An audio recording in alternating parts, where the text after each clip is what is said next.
How the did they write that overnight? That's an amendment. I've never read that. Not an amendment. That's your amendment. Dude, everyone hated me so much. I mean, I was out of control. That is the wildest thing I've ever read. Holy I see another loophole to a loophole somewhere. I mean, dude, you guys just saw my brain explode on here. Welcome to Games with Names. I'm Julian Edelman, and they're Jack and Kyler, and we're on a mission to find the greatest game of all time. And on today's episode, we are covering Devils vs. Rangers, Game 3 of the 2008 Eastern Conference quarterfinals, aka the Avery Rule Game, with actor and NHL legend, the Avery Rule maker, Sean Avery. And we get into talking the origins of this infamous Avery Rule. So, like, I was so far up this guy's ass that he wanted me dead. He would not have shed a tear. His incredible Brett Hull story. My buddies had left these pot brownies in the fridge, and he ate 3 of them. She's like, Brett's in the walk-in closet. He's been doing snow angels since like 4 in the morning. And then acting in the Christopher Nolan movie. A Nolan set, there's no cell phones. Generally, I black out. I don't remember. Yeah, it's kind of like playing for Belichick. Yes, a direct parallel. And on today's Chill Zone presented by Coors Light, we're hitting the old hotline. Or you could say the cold line to answer some of those voicemails. Only if the mountains are blue. You got to stick around for it. So let's go. Yeah, let's go. Games with Names is a production of iHeartRadio. April 13th, 2008, Madison Square Garden, New York, New York. Tied 1-1. The New York Rangers have a 2-man advantage. Call it tactics, call it antics, call it effective in the end. I'll never seen anything like this. This is the Avery Rule Game.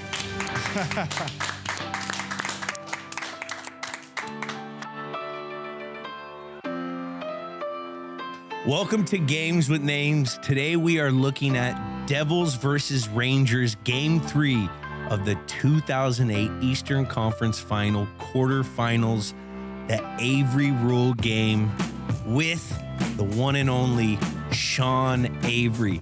Sean, in one sentence, why this game? I went to bed.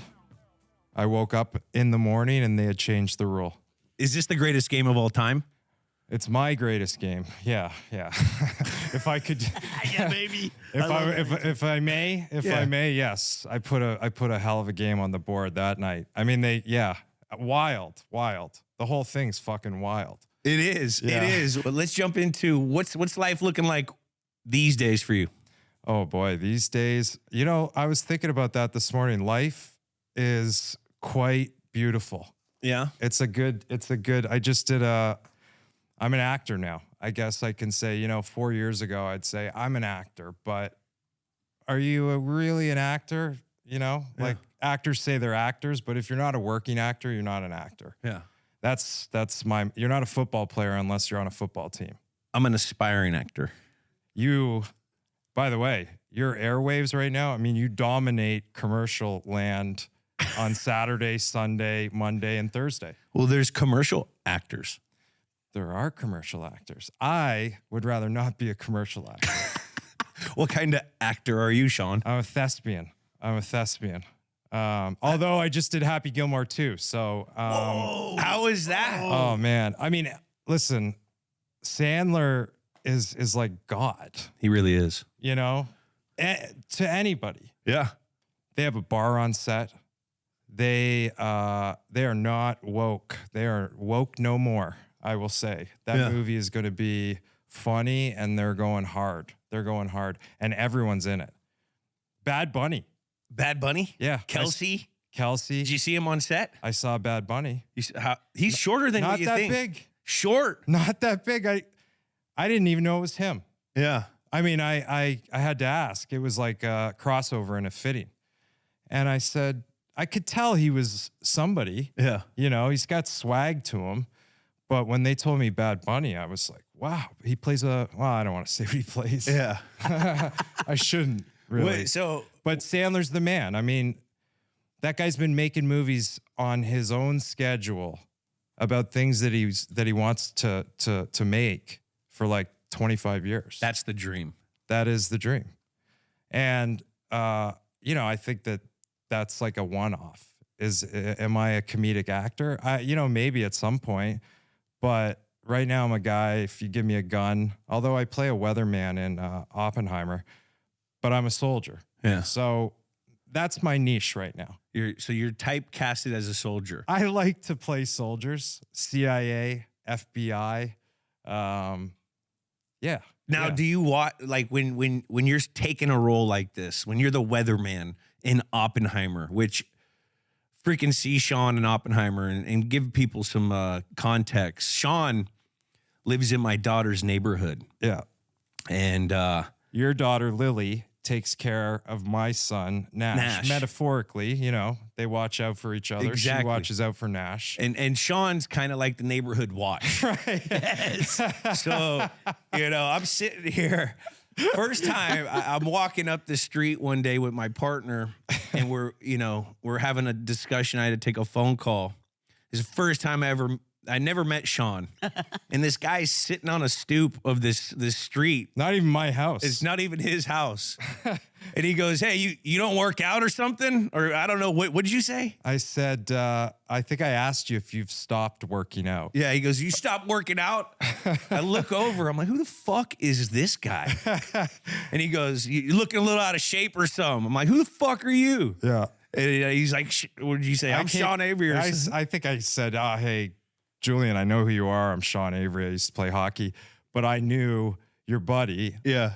I knew the guy who you were with, right? Yeah. So that kind of, neighborhood watch. I'm just keeping an eye out on the street, really. And then we introduced each other and we've seen each other around the block a bunch because it's a cool little street that has neighborhood parties and Halloween's fun. Yeah. And fucking Sean's just a funny guy. And then all of a sudden one day I look at TMZ and I'm sitting there. I was like, is that fucking right by my daughter's That's your house? street. And Sean, I'm like, neighborhood watch, man. Safest block in the world, baby. Patrolling the goddamn streets. Had to get some guy out of the red zone? Yeah, they're in a red zone. I'll tell you quickly. I can make this quick. When I got traded from the Detroit Red Wings to LA, growing up, my parents loved Crosby, Stills, Nash, and Young. And when I got traded to LA, I was like, oh, I'm going to live in Laurel Canyon. Like, fuck it. I had no idea where Laurel Canyon was in relation to Staples Center, El Segundo, which is where the practice rink was. So I moved to Laurel Canyon and did a reverse commute. Everyone thought I was crazy. But Laurel Canyon is it's its own thing. Yeah. It's its own world. It's its own vibe for the last 100 years. When I got traded to New York and then came back, pandemic, it was like, we got to go to Laurel Canyon. So Yeah. that's sort of I have a long history with the neighborhood. Hey, the neighborhood appreciates you. The neighborhood appreciates you. It's so funny. Getting back, how do you? So when you're watching or when you're taking a role as your soldier, FBI, CIA, or weatherman, how do you prepare for these things? Are you watching? Are you doing ride-alongs? Are you doing research? What's your preparation process for your acting? I guess it's different depending on who you're working with. Like, I've done 2 Christopher Nolan movies. I did Tenet and then I did Oppenheimer. Tenet, which is an unbelievable movie that you need to watch 8 times, maybe 16 times to try and understand like what's actually happening. And you don't get to read anything really before. The script is on super, super lockdown. You get to read it once, prior to the job. Yeah. And then you get your sides the night before your scenes, usually. So with Nolan, you don't really know what you're doing. Like on Oppenheimer, I had no idea what I was doing because they also give you dummy sides. So when you audition, they don't give you the sides, the scene that you're actually going to play in the movie. They give you something similar from a different movie. Yeah. So you have no idea what's happening. You can't really figure out. You got a general idea. You know what I mean? I haven't yet, and this is like the evolution of, starting off your career, your first couple of seasons. I haven't got something that is a lot of reps yet. Yeah. I'm not a regular on a TV show. I've done a lot of movies now, but movies are like 2-3 weeks and then you're out. Yeah.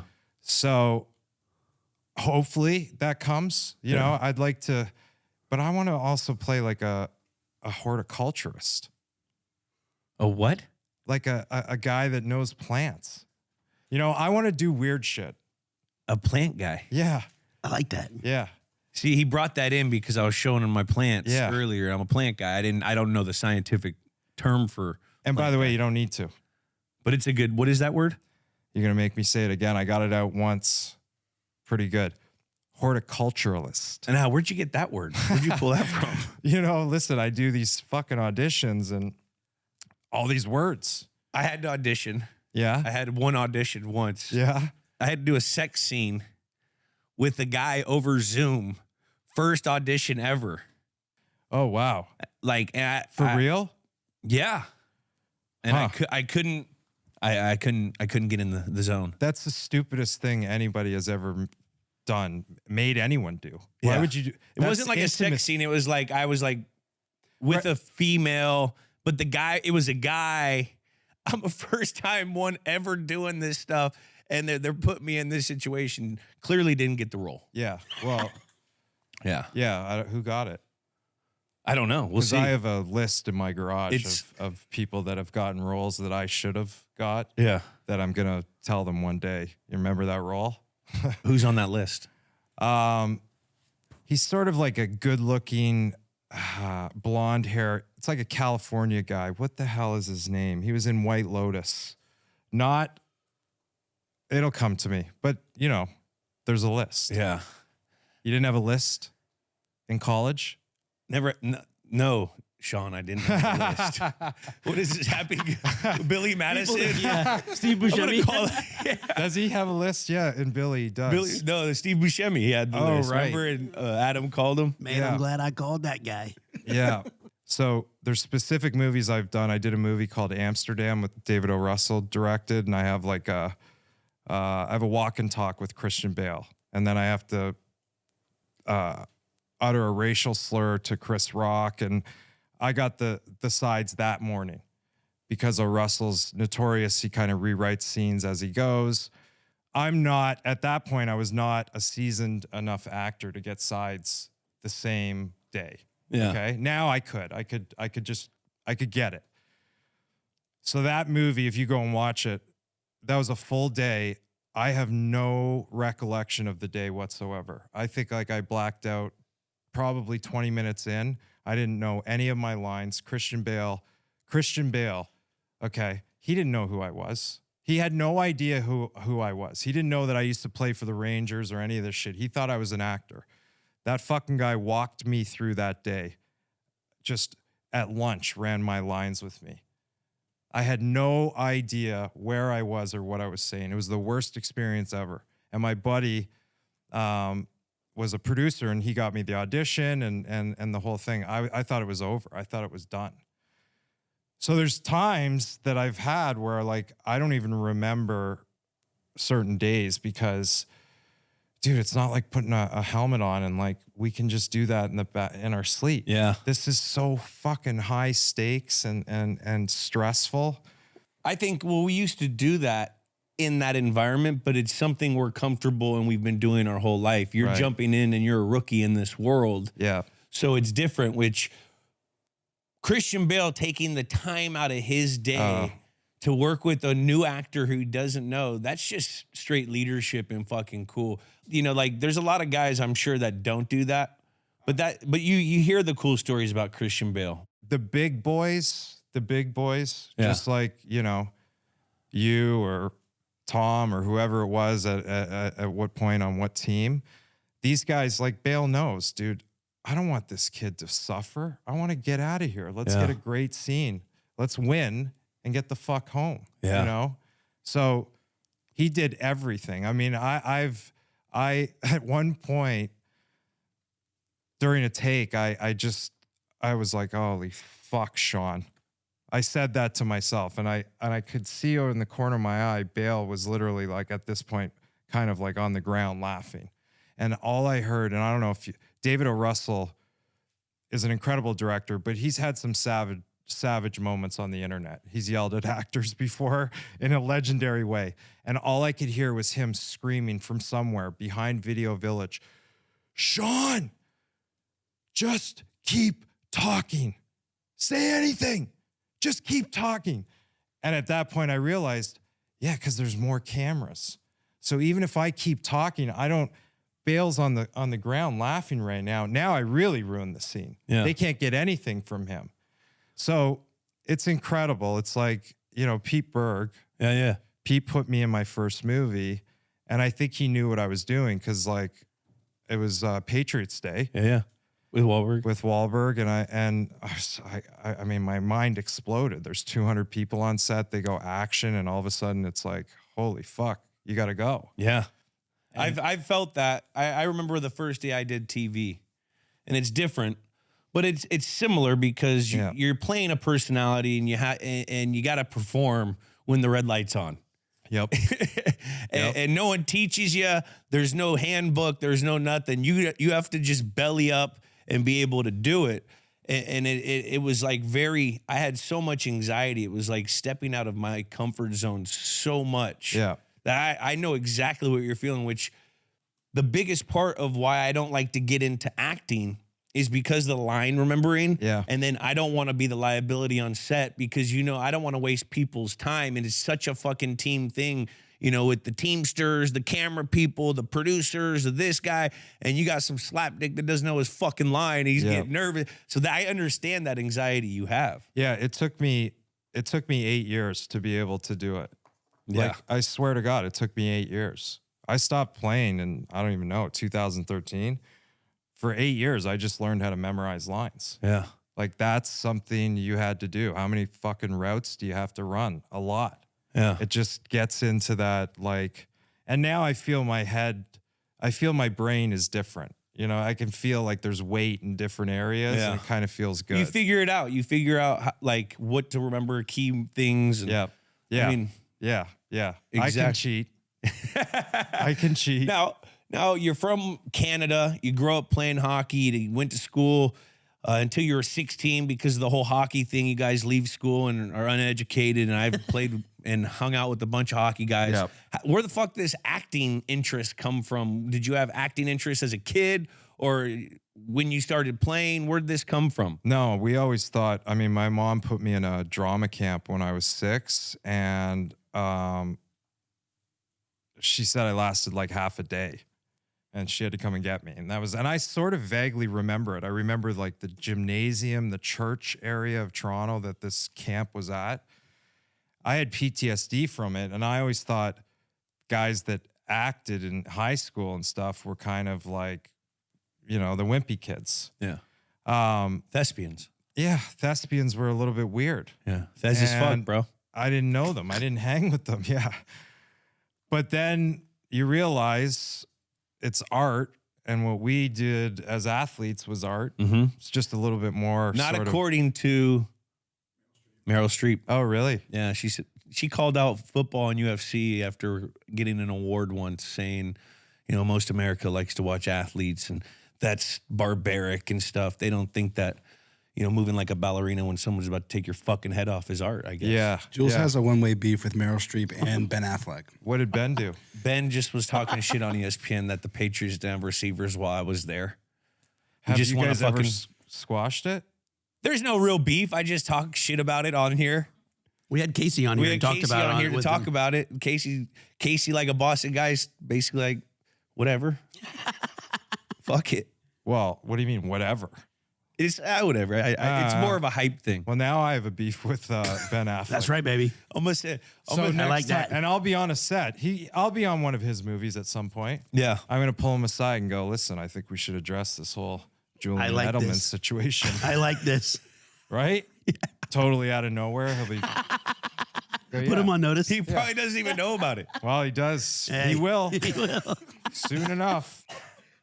No. I think they're making the Pete Rose movie, which I Oh, have already You're in earmarked. And well, I will be Athlete, in soldiers, weathermen. it. Yeah. Pete Rose, Avery. baseball player. Charlie Hustle. Fuck yeah. You should. I can't. You're gonna play him. audition for Pete? No. I think Chris Pratt should do that, or Wahlberg. I don't know. It depends what age they have him. Yeah. Wahlberg would be a great Pete Rose. He would. If he yeah, like Because it's the same body type too. Yeah, and Mark can look like a 35-year-old. Easy. Yeah. It's crazy. He's like almost. He looks young. He looks great. I don't. He lives healthy. He does. You know. He got does. You gotta. No, so you did the act. I used to do all the school junior high plays. I read that somewhere. Yeah. I used to love doing. I did Crazy Camp, Bye Bye Birdie, and I loved getting a laugh out of the audience. Right. When I was a kid, so I would be terrible at remembering my lines, but I'd always improv a little something, and I just loved that. Yeah. But hold did. on. Let's just address, I don't know if you guys have talked about it. I watched the Brady roast. All right. I understand. That's a blackout moment too, by the way. I'm sure some of those guys did not remember anything that they said when they got up there. Like some of the athletes, probably there were a couple guys that looked like they were just not there. Yeah. Like they had left their own bodies. You fucking nailed that. But you went and did a couple of nights at the store. Yeah. That's acting. I mean, improv, I think all these great actors have the ability to just kind of, like any of the Tarantino stuff, those guys are riffing. That DiCaprio scene in Once Upon a Time in Hollywood, when he fucking rips the trailer apart, those lines weren't written. Yeah. So you're on stage doing your thing. Like, there's a teleprompter. Oh, you used a teleprompter? Yeah. Not at the store. No, at the store I read off paper. Right, And I didn't but make eye contact. I was so scared. You didn't? I was fucking terrified. Oh, bro. you It was still the first killed, time- though. It was the first time, and it was like it's more intimate at the store. Like you're at where was it at the forum? Forum. When you're at the forum, there's 10,000 people, and the people I saw were people I knew. Right. At the tables and stuff. I went to the store. It's intimate. There's like 60 people. Thank God there was like a group of 15 like frat boys that loved football that I could say anything and they were gonna laugh. Right. But I was like nervous, shaking up there. Like that's tough for like anytime you do something new. Yeah. You're stepping out of that comfort zone. It was tough. Yeah, Like, I I go- prepared for that shit. I go to the store sometimes, the belly room, and they let me I just go in and like do a set. Where do But you? I don't have anything. I just do crowd work. I just make fun of people in the crowd. How does it go? A couple, I've done it like 4 or 5 times. A couple times it's gone well. A couple times it hasn't. Did you get anyone under anyone's skin? Yeah, but crowd work is like that's improv. Yeah. Because you got to move. You got to work off. Yeah. That's the type of comic I love. I love crowd work, guys. Yeah. You're really great on it. I mean, you display it on Instagram through your stories and your TikTok. You said you broke the algorithm. Yeah. So it's a lot of improv work when you're doing live games, making fun of guys with an eraser or whatever. You have a pencil and eraser, the pointer. The pointer. So are you working your improv while you're doing that as well? Yeah, absolutely. So you're because- working. That's work. That's time on task. Oh, it's not free. I mean, no one's paying me yet, except the whole Putting thing. it in the bank. No, I'll Your tell you own what. bank. I wanted to get into the TikTok creators program. Yeah. Which is a program that if you meet certain requirements, you get into this program.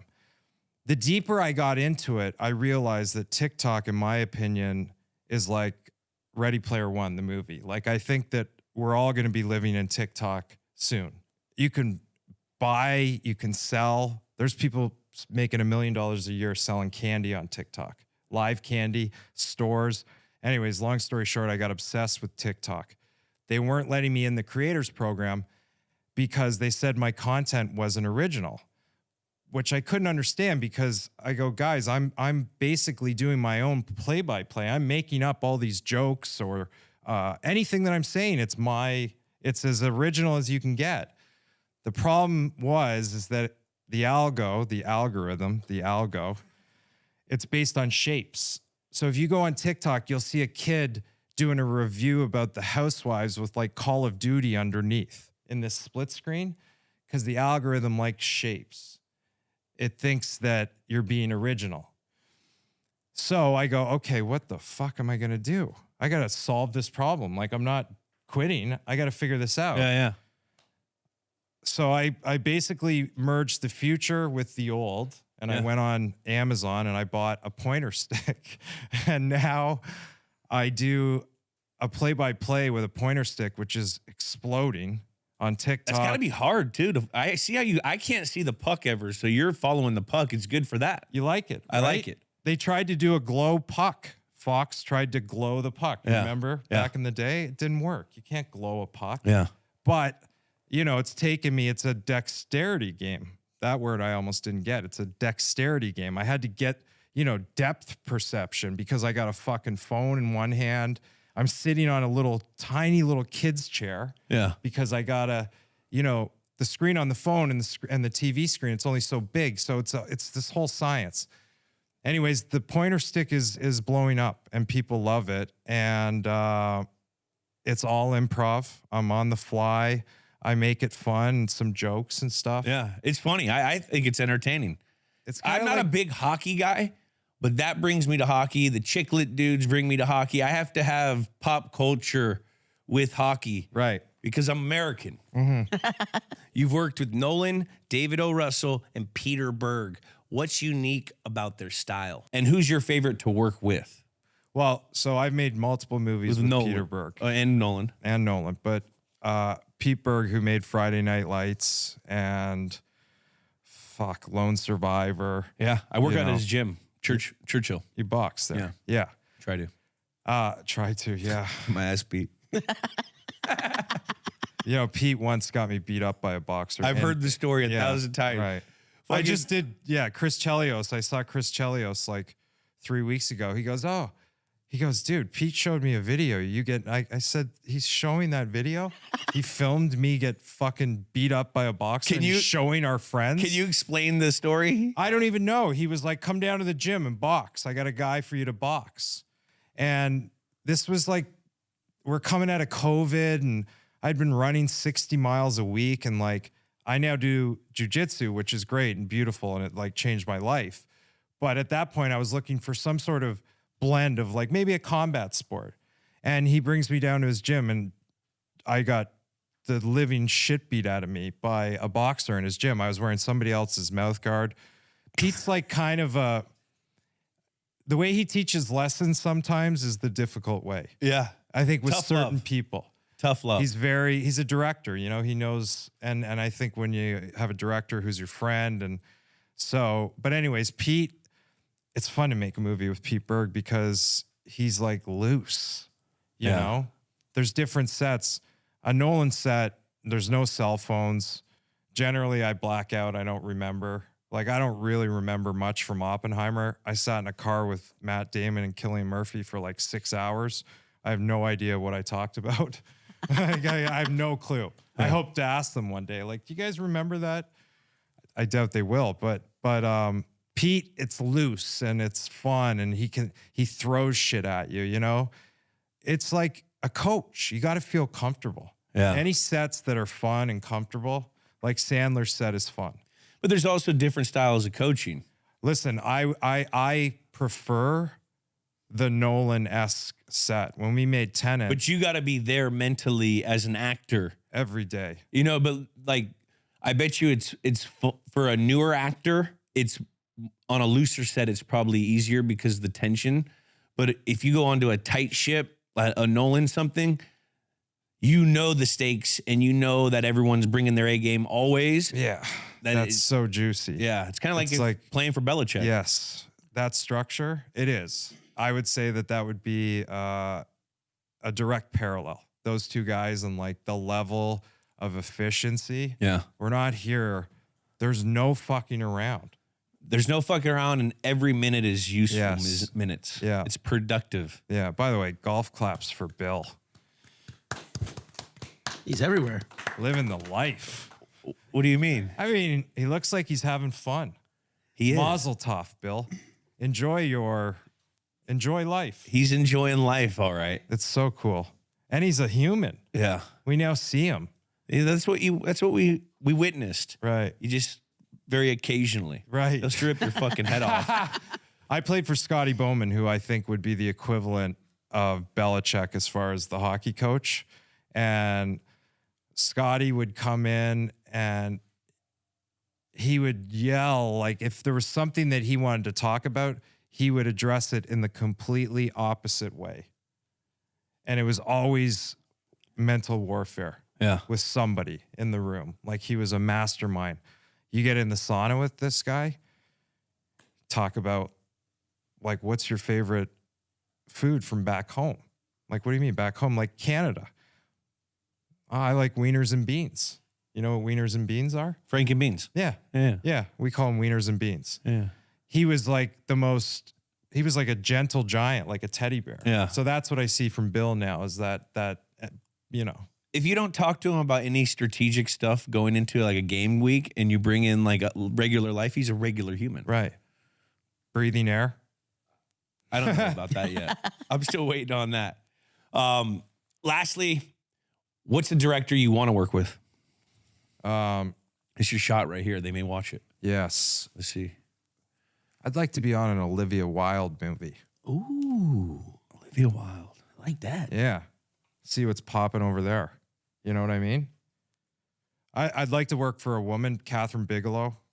Hurt Locker, yeah. Yeah, like there's a couple that are. I'd like to work for. I've never worked for a woman Yeah. ever in my life, really. So it just artistically, I feel like it would be like there'd be vibes. Something would be different. Yeah. It wouldn't be so rigid, you know? They could pull a different string from you, maybe. Yeah, yeah, that would be fun. Yeah, I like that vibe. Yeah. yeah. We need some more girls. We got Leah. We need some girls. Well, everybody's coming out of their shell. I think it's a fun time. It is. It is. Could I smoke in here? You can smoke wherever you want. This is the Nut House.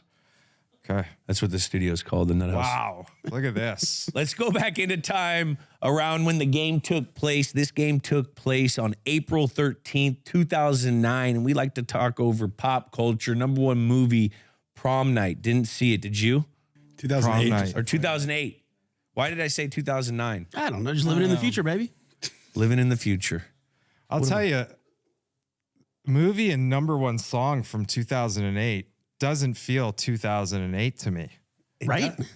I don't even touch my body. I don't know. Touch my body. How does it go, Jack? Touch my body.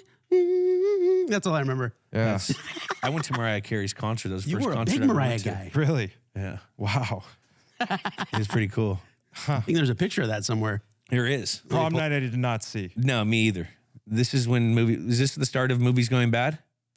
Yeah. Well, Iron Man hit theaters. Iron Man hit theaters. Crazy. This was the first Marvel Cinematic Universe movie. If you're not counting Howard the Duck back in like the 80s or 90s. I loved Howard the Duck. Technically, Howard the Duck is the first of the MCU. shout out Howard. Howard the That's Duck, like- bro. My parents let me watch that movie. Really?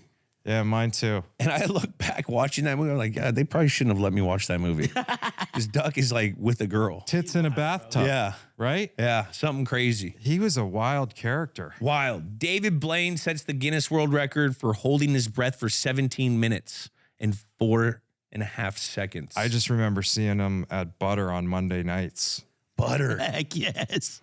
Butter. Oh, Butter. People don't know what Butter Oh, is. Butter. Butter was the spot. Fun. Where is that? New York, right? Yeah. That was past. I never went to Butter. I went to like the Up and Downs. Yeah, it was the same, it was that. Yeah, that group. Yeah. That was yeah. supposed to be the spot. Yeah, Butter was fun. We used to go there a lot. What was life like for Sean Avery in 2008? Butter. Dude, too fast. You just going to Butter? Way too fast. Butter, Provocateur, the Beatrice, really. No, we went to this place. There was a club in the West Village called the Beatrice Inn, which was it had the greatest 3-year run out of one of the best ever in New York. It was in a basement, but you play in New York, like you play on Monday night, you got a Monday game or a Tuesday game in February. The club, the bar, it's on fire every night. Every night. Especially in 2008, because cell phones still weren't that, you couldn't get that clear shot. Demois didn't exist. There was a lot of things that we didn't have to worry about. It wasn't me. It wasn't me. It wasn't me. What was the New York City athlete scene like? Did you see like the Yankees out? Did you live in the city? Yeah, I lived in the city. Where you lived in West Village? I lived I lived at Grand and Mercer, which is like prime Soho. Prime. And no, you never saw any of the Yankees except Joba. Yeah. Joba? Is that his Yeah, name? Chamberlain. Yeah. Joba got out. He was fun. I like that. I used to see him in Boston sometimes. He likes to get after it. you get after it. He was around. And then, The Dark Knight, Harvey. Matt Harvey. I used to see Matt Harvey out a lot. Matt Harvey went out way too much. Let's just say that. We'll leave that for another time. And I'm not sure what year Watch the Throne came out, but like I remember being in the studio watching those guys like lay a track down in like the Sub Mercer, which was underneath the Mercer Hotel in Soho. I don't know. 2011. 2011? Man, you were there. You were at some of those? Right, but when did they make it? Oh, Came out in yeah, it 2011. released in 2011. Let me see when they were I think recording. so, New York was like, New York's fun. that's what was going on. Jay-Z and Beyonce got married that year. Yeah. Yeah, 2010. It looks like it started. Right. Development So on the album. it was right around that time, that vibe of the city was still going. So Kobe won his loan. wait. In 2008, you interned at Vogue I did that in the summer. in the summer. What was up with that? Why'd you do that? Like fashion? Yeah, I liked fashion. I liked being in the mix probably more. Yeah. But I also was fucking nuts and like wanted to do something in the summer. Yeah. Some guys go home and I don't know, they build a cabin or a garage. Like I was in the city, I wasn't leaving. There was no way I was leaving. Yeah. The Hamptons and I just dove right in. And but that was an amazing experience, Without a doubt. I used to go to Men's Fashion Week a bunch early in my career. Right. And just kind of learn it. And then, I did collaborations with Joe's Jeans and Yep. Massage Jackets just because I built those relationships. And I did have an interest in fashion. I wanted to wear clothes that I made, Yeah.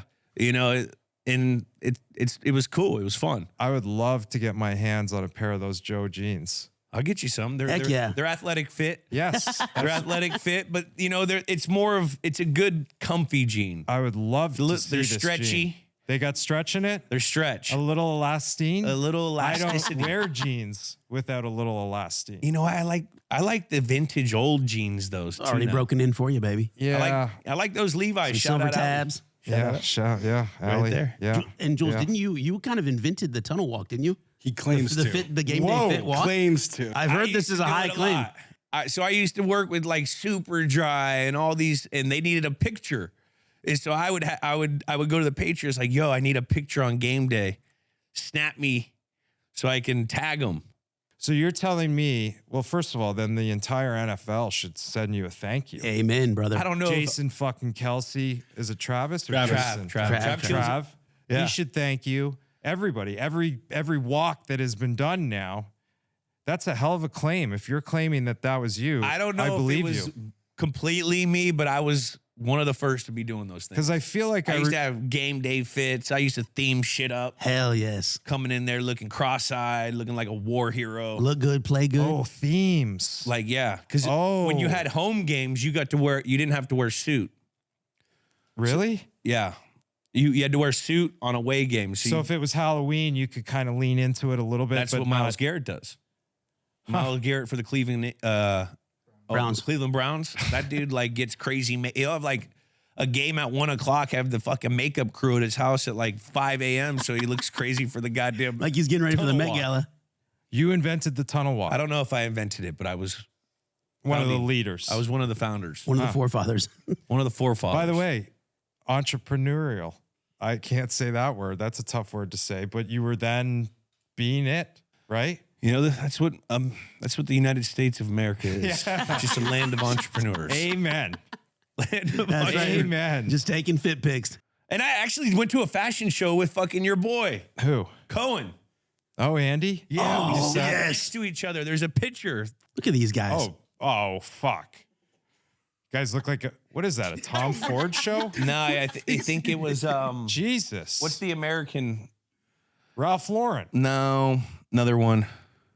It's not Tom Ford or Tom Brown. No, that's a Not Ralph Lauren? No, that wasn't. It was Oh my God. another American. It was like it's a traditional American brand. They have That's Joseph Abode. Joseph Abboud. Joseph Joseph Abboud, Abboud. who made his suits at a factory in Buffalo. Yeah, and they had the long shoulder for the American man because they're a little bolder. Joseph Abboud is one of the greatest American men's suit designers of all time. Like he owns that silhouette. Yeah, That's wild. Who's the guy on the right? don't know, but he's handsome. He looks like a buff Diplo. He does look like a buff Diplo. Hey, Diplo's buff. On Oh, his own. true. Sorry. No, Buffer. he looks like a if Diplo wasn't a DJ.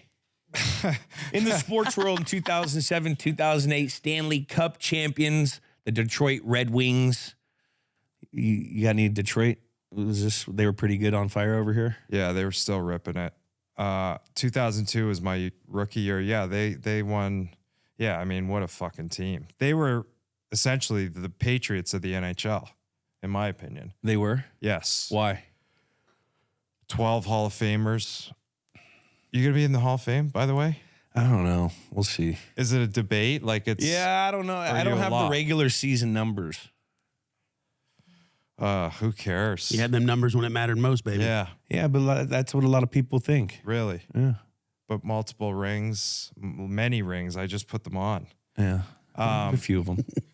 Yeah, Detroit was full of legends. And also, I think what's different about like New England, Detroit Red Wings original 6 team. So Ted Lindsay, they had Gordie Howe. Like the history of that organization is deep. But that history, our organization's not that deep.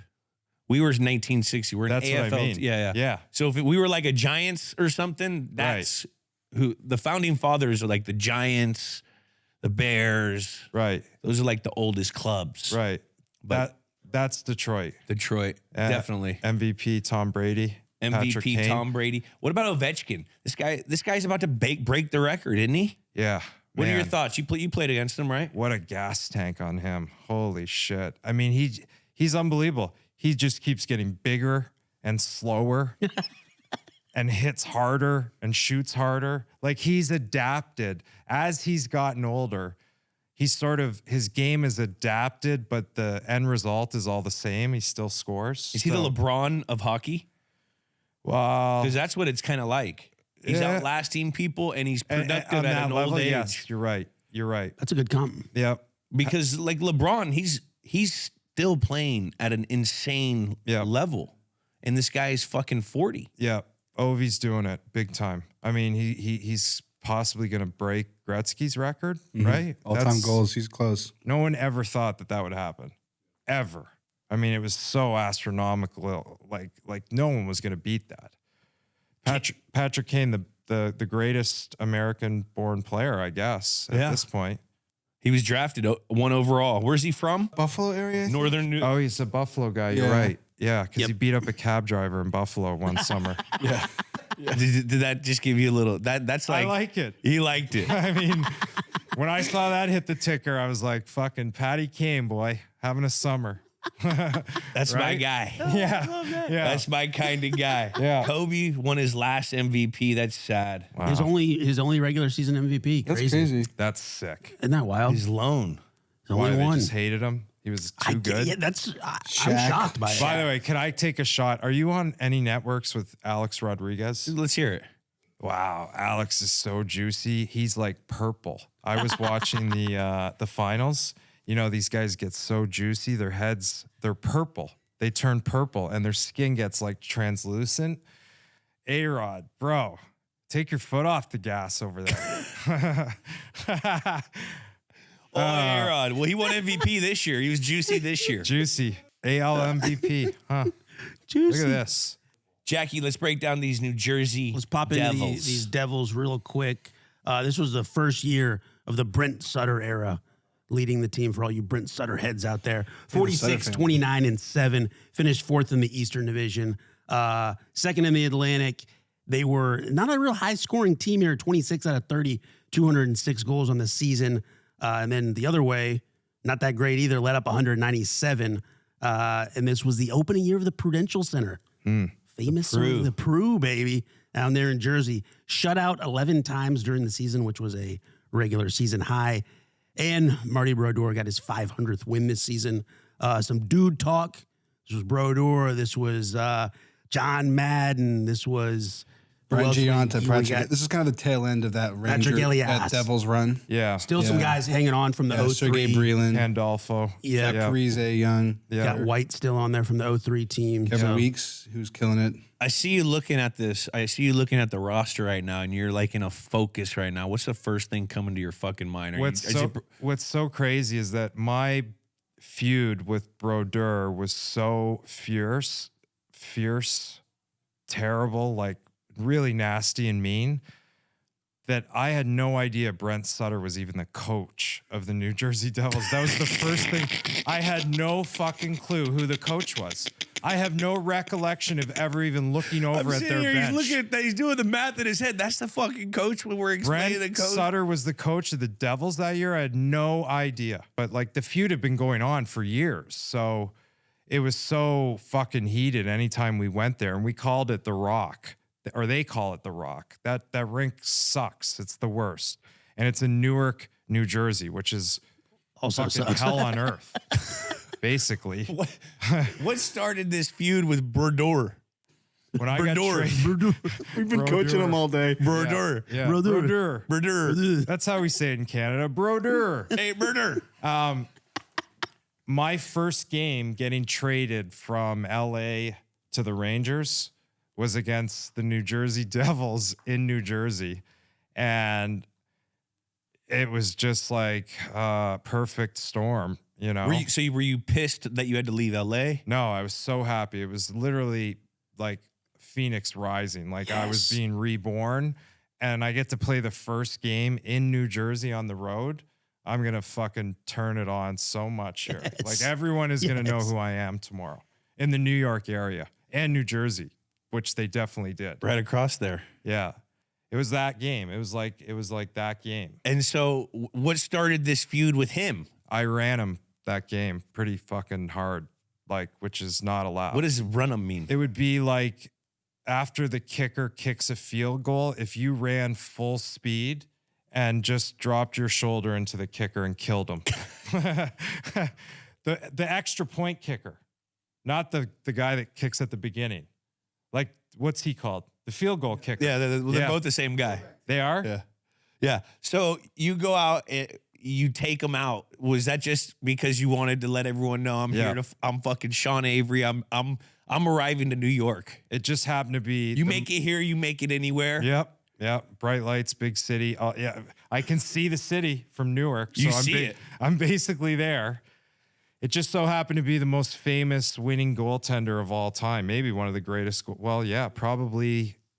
Possibly the greatest goaltender of all time. Do you still hate him? No. You respect him. Oh, yeah. I thank him. Fucking, yeah. Yeah, he did a lot for me. I mean, you need players like that on the other side. Yeah. You got to, there's healthy to have a little hate. Yeah. Between teams. Yeah. It's getting too nice. Too buddy now. Yep. That makes, there's a hatred in between the lines or on the ice, but there's always a respect once you leave. Yeah. You know, we turn into different humans when you're in there. At least I do. Well, no, I do. I didn't. And in this particular situation, what sort of poured gasoline on the fire was I took it to a place that you probably shouldn't take it to. There were no rules with me and Brodeur. And Brodeur was going through some shit on his own. Whatever. It's weird, all right? They called him Uncle Daddy, and there was all this weird shit that went on. Nothing like, I think he hooked up with his wife's sister, right? I think that's what happened. Yeah. And that was Did you let him know? Yes, that was part of the feud. Part of the feud was I took it to a place that it shouldn't have gone. So how A lot. So you're a big research guy for your roles. You researched other goalies. Absolutely. And you wanted to know everything that made them tick. I call them touch points. I love that. What's another touch point you had with the guy? If my left winger fucked his sister in junior or college, I'm sorry. I shouldn't have said that. But I just went into that sick mode. You know what I mean? Like, that's what guys say. I'm sorry. If in the NHL at that point in time, like, it was ruthless. It was with certain guys. And I played with a couple of guys. Steve Ott was also very good at it. You know, we were small guys in a big league, and you did anything you could to survive. And it wasn't just, you know, because we're allowed to do it. And in football, you're not allowed to do it. Yeah. You know what I mean? You get a flag. You get a flag right away. Here, they don't do that. Yeah. The jarring and the shit talking is nonstop. It's nonstop between the benches. Every time a guy skates by the bench, it's just like, it's like recess with your boys, yes. bro. Just always. It cracks me up watching you guys and your behaviors. Yeah. Sometimes it'll be a guy that has nothing to do with the play, and a guy will just be skating like you did one time, and you just hit him while they go by. Is that just to like, hey, I'm here, fuck you? No, yeah. It was, and some of it was like retribution. Some of it was you were trying to set it up. There's a lot of there's almost a lot of baseball rules in hockey, like that hidden etiquette. There's a lot of that hidden etiquette stuff that hockey people, rules. If you're not a hockey head, you don't understand. Yes. And actually the culmination of like the game that we're talking about it was 2 or 3 years of just this bad.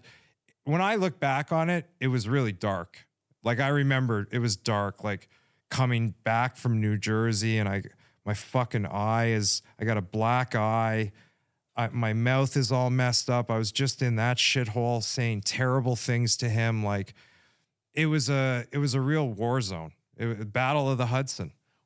Once the adrenaline drops, the human comes back out. Yeah. And you're probably sitting there like, man, that was a fucking... Then you got to do it again the next night. Yeah. Once the Toradol wears off, actually. Who is one of the guys that you loved getting under their skin, other than... Not on this team, just in your career? One guy that you loved, you circled it. I want to get under his fucking skin. Well, there's a person on every team, but on this team, it was David Clarkson. We had some legendary battles. And David Clarkson's a bad dude, you know, says bad things, plays a hard game, very, very good player. He is fucking mean and tough, and he was nasty. And, you know, he was a little bit bigger than me, but like, he was dangerous, and I had to take that. My edge needed Aaron Asham, a fucking killer, just put guys to sleep, you know, like literally put guys to sleep, knock guys out if you fought him. They had some bad dudes. Colin White was a bad dude. He, you know, I think on the original play with the first original hit with Brodeur, Colin White jumps me, like, just gloves off, and there's he puts you to the ground. 8 guys. What's going on in the dog pile? Is he saying shit? Oh God, yeah. I'm trying to fish hook whoever I can fish hook and get the fuck out of there quickly. You know. So you getting smashed on the back of the head? Do anything. The only thing that's off limits, it's like one of those unwritten rules. You know right away to tuck your hands because we got fucking skate blades. You know what I mean? And for some reason, hockey players have a sixth sense about that, where like that's the one thing, because you're down there, but you're trying to, like, you're getting beat up too. Yeah, that's what's crazy. The sport, like, you're actually allowed to beat people up on the ice. It's wild. It's got to be very hard to keep your balance. And I watch, and because I was watching when you guys hold, and you got to really rotate, and keep your distance. But while you're on fucking skates, that's tough. Your groins must be very tight. Yeah. It's like catching a ball up over the middle. Different. I mean, but... The guy's not trying to punch me under my gut. Well, you get a forearm on the teeth, so, you know, but... A shoulder into the sternum's just as bad. It's yeah. Who was the hardest guy to get on? Who was the guy that was like fucking... I could crack anyone. Anyone. You could crack anyone. Except one time when I played in Detroit, my rookie year, Colorado had an unbelievable player, captain, winner, Joe Sakic. And I'm on the bench, and Sakic is in front of me lining up for a face-off. And I lean over the bench, and I just start motherfucking him about the suit that he wore into the game because I saw him walk in. And all of a sudden, I feel my jersey pull, like really pull me like my dad was pulling me, and fucking yanked me down on the bench beside me. And it was Brett Hull, who I lived in his garage. Brett Hull's one of the greatest players of all time. He kind of looked over at me and said, "You will not speak to Mr. Sakic in that way." And I was like, "Okay, Hully, got it." And so I never said anything. From that moment on, I never said a word to Joe Sakic. He was off limits. He was off limits. He was anointed off limits. Wow. By someone who, when he put that on, you were like, okay. Because Holly would not say that about too many people. Yeah. So you lived in Brett Hull's fucking garage? Yeah. I used to live in a teammate's house for 2 years. Really? I just got to save the check. I didn't know I was going to be on the team. Yeah. I lived above his garage, Dearborn. We were in Birmingham, Michigan. Beautiful. Birmingham, Michigan. The house was the jukebox, and he drove an old T-Bird, and I just had to start the car in the morning. That was the only thing. And, he wouldn't take my money, but Yeah. Yeah. You just had to turn on the fucking heater. Yeah. That's awesome. Yeah. So sick. And then one night he came home after a game and I wasn't there, and my buddies had left these pot brownies in the fridge, and he hadn't smoked weed in 17 years, but he loved dessert. And the next morning I started the car, no Holly. And I went up to their side of the house, and Darcy, his girlfriend at the time, she's like, "Brett's in the walk-in closet. He's been doing snow angels since like 4 a.m. And I'm like, what the fuck? He had no idea. He went home after the game, and they were in the fridge, and he buried like 2 or 3 of them. And those are the days where you make the butter. They're so strong, dude. strong. You eat one of those on a plane, you want to jump off the plane. And he ate 3 of them. And was in a hole, went to Mars, the whole thing. Like, yeah. Well, Brett Hull. Greatest American, one of the greatest goal scorers in the history of the NHL. And you brought him to the moon. Yeah. In one word, before we move on to the Rangers, in one word, how do you describe the New Jersey Devils? Filthy. I like that. They were at that point, yes. Filthy can be used in a good manner too, though. Yeah, but when you associate it with the Hudson In Jersey. and like dead bodies and shit, all kinds of shit, I mean, it's true, yeah. But by the way, there's parts of Jersey I love. Tenafly, New Jersey, I love it. Yeah. I would live there, There's some nice parts of Jersey. Yeah. The New York Giants play in New Jersey, I believe. Yeah, Meadowlands. Yeah. So They're the New Jersey Giants. They took a ring from me. I'm mad. that's what I call the New York Islanders the Long Island Islanders. That's so funny. They get mad about that? Yes. Oh, my God. They don't like it. Jackie, let's jump into the New York Rangers. Let's get into these Rangers, 42, 27, and 13. Tom Rennie, 3rd in the Atlantic, 5th in the East. This was Henrik Lundqvist's 3rd season. Led the league in shutouts with 12. He was standing on his head. Wow. 3rd year in a row making the playoffs.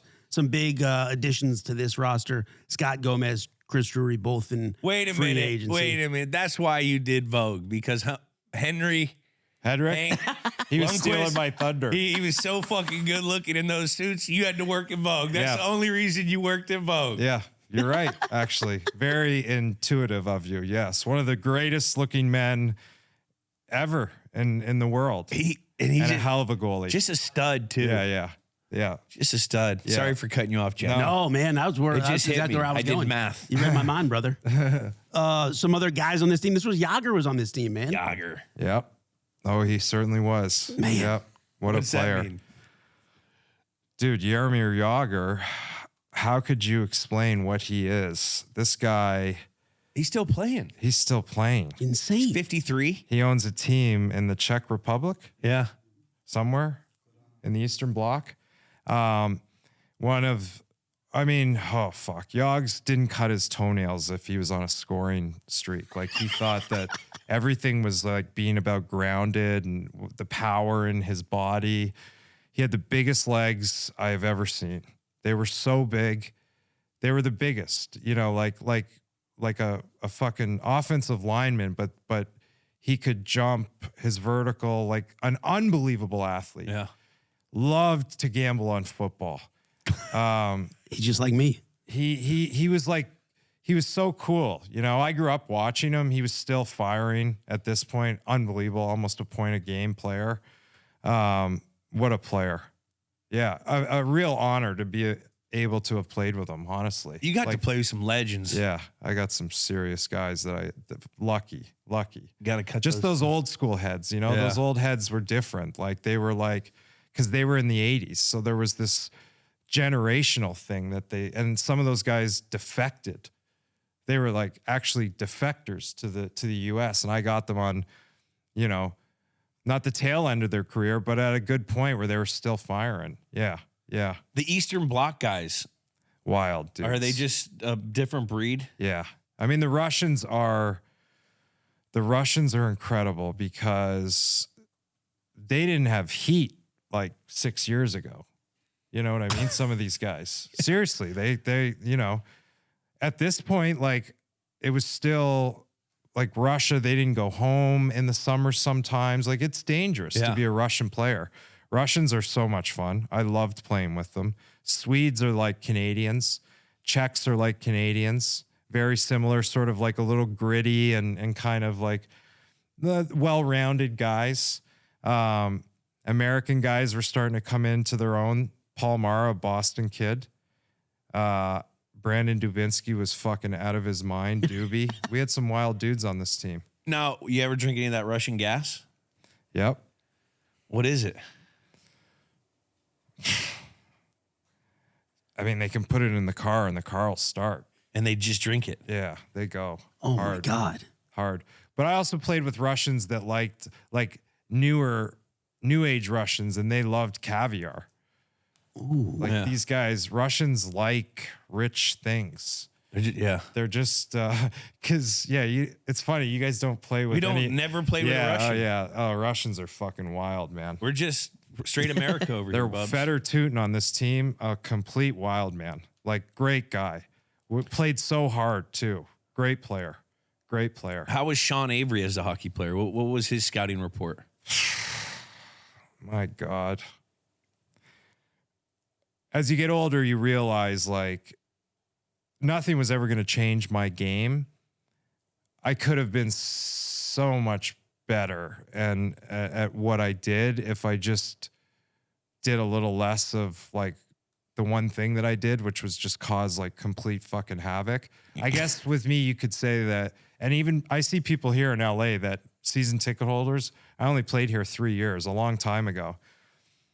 They go, dude, I loved you on the team. We had no fucking idea what was going to happen from game to game. Like, and that was kind of how it was, you didn't know. You really didn't know. Like if I was, very unpredictable. Always played hard, but my unpredictableness probably hurt me in my effectiveness, like in my focus. Still played 12 years, long career. Yeah. What was it like playing in the Garden? I mean, that had to be fucking pretty cool. Yeah. Is that one of the best for the hockey guys, the hockey world? I mean, that's the Mecca. It's the Mecca. Best for everything. It's the best for everything. Concerts, basketball, boxing, UFC. It's built underground. So you're like under a building. You're under a building. You're inside of the earth. And there's energy that comes with that. Like the building sort of moves and you feel like you're in the center of New York City. Yeah. And the dome, it curves, but it never ends. It's the fucking Mecca. And then you walk through the halls and you see the pictures of like Zeppelin, Frazier, Ali, Republican National Convention, Democratic National Convention, like wild shit that's in, and you can feel it in the walls. It's the best. It still is. It's the best arena in all of sports, I think. You ever see Billy Joel there? I saw Billy Joel there once. Oh, man. I saw Billy there. Yeah. It's fucking amazing. Yeah. I see Fish there. I'm a Heck big yeah. Fish guy. Yeah. Oh, Fish nice. plays. Fish owns the Garden. Yeah. They've actually sort of, Billy handed Fish the mantle as far as live acts consecutive nights. Yeah. Yeah, they'll smash his record, but fucking Billy Joel, Long Island guy, like what a New Yorker. I saw the boss in there too. Oh. Springsteen, I think. That's Man, nice. I'm jealous. That's a show. Yeah. That's a show. I mean, that's when you're in New York, you got to see, it's freezing in February, so you're going to go to a goddamn concert. Yeah. You got to go to concerts, indoor shit. You can do anything. Go up to Carnegie Hall. You can watch, like it never ends. You go downtown, go into a fucking K-hole with Macaulay Culkin for 3 days if you want. Like, you can go anywhere. That's my kind of New York City right there. I like that. Everyone loves a good MVP story, and the story of Wasabi Technologies is one of the best. Wasabi is purpose-built to free businesses from skyrocketing storage costs and unpredictable egress fees from old and top-heavy legacy providers. You know, the big guys. Wasabi is the world's hottest cloud storage company, becoming the go-to provider for professional and collegiate sports teams and leagues around the world, and here's why. From Wasabi's AI-enabled intelligent media storage, Wasabi Air, to the industry's only cloud storage service with triple protection against cyber criminals, data deletion, and ransomware. Wasabi has taken the lead in driving innovation in data storage, eliminating overhead where it matters to deliver you results you can count on and won't break the bank. In fact, Wasabi is up to 80% less than the other guys and doesn't charge a cent for a business to access their own data. Wasabi, another championship story. Check them out free at wasabi.com. Wasabi Hot Cloud Storage, proud partner of iHeart Podcast Network. Can you describe to the football fans? We have a lot of football fans. We have a lot of hockey guys, a lot of hockey fans as well. But Yep. the agitator. It would be the cornerback with no rules whatsoever. Like, he would just be able to go anywhere on the field and talk shit to anybody, including the fans, including the opposite team coaches, fucking trainers. Like, Everyone's on limits. everybody is fair game. And I say cornerback because cornerback can rove a little bit. Is that true? He can what? He's sort of rove. He's like a rover. Maybe more It could be a safety. Oh, safety. More like a safety. Oh, safety does that. Okay. So Like an in-box safety that drops out. so he can kind of go across the field and Safeties can play a little linebacker. They could go outside and Yes. cover a fucking tight end if they have to, if it's man coverage. Yeah. Be a safety. Yeah, that's the art of the agitator in the NHL, and there's been some great ones, all the way back to Kenny Linsman, who they called the Rat. He played in Boston. Yeah. He was a legend. The DNA of the agitator is somebody generally on the small side, has a chip on their shoulder. This is the serial killer profile of an NHL agitator. Small, definitely the smallest on his team growing up. Everybody told him he wasn't going to make it. Generally a really good skater and has a good mind for the game, but is also maybe came from a home where everybody didn't tell each other that they loved each other that much. Like, it was sort of like roughneck. Rough. But loving, but rough. Like a fuck you would be heard all the time in the house. Yeah, or you know, a lot of passive aggressive stuff. Like, if you didn't play well, like it's not okay. You're type of grounded. thing. Yeah, maybe. Yeah. You don't eat tonight. No, it wasn't that bad. Generally, they have to have some flamboyance, showmanship to them. Got it. Because you take a lot of heat. You generally have a target on your back. That's kind of it. Who's the agitators now that you like, that you look and you say, all right, this kid's a good agitator in the league? It's really tough to they've changed the rules so much. Who flirts with it? Who flirts with Who flirts with it? Oh, no, I can do that. Of course. There's still incredible agitators in the league.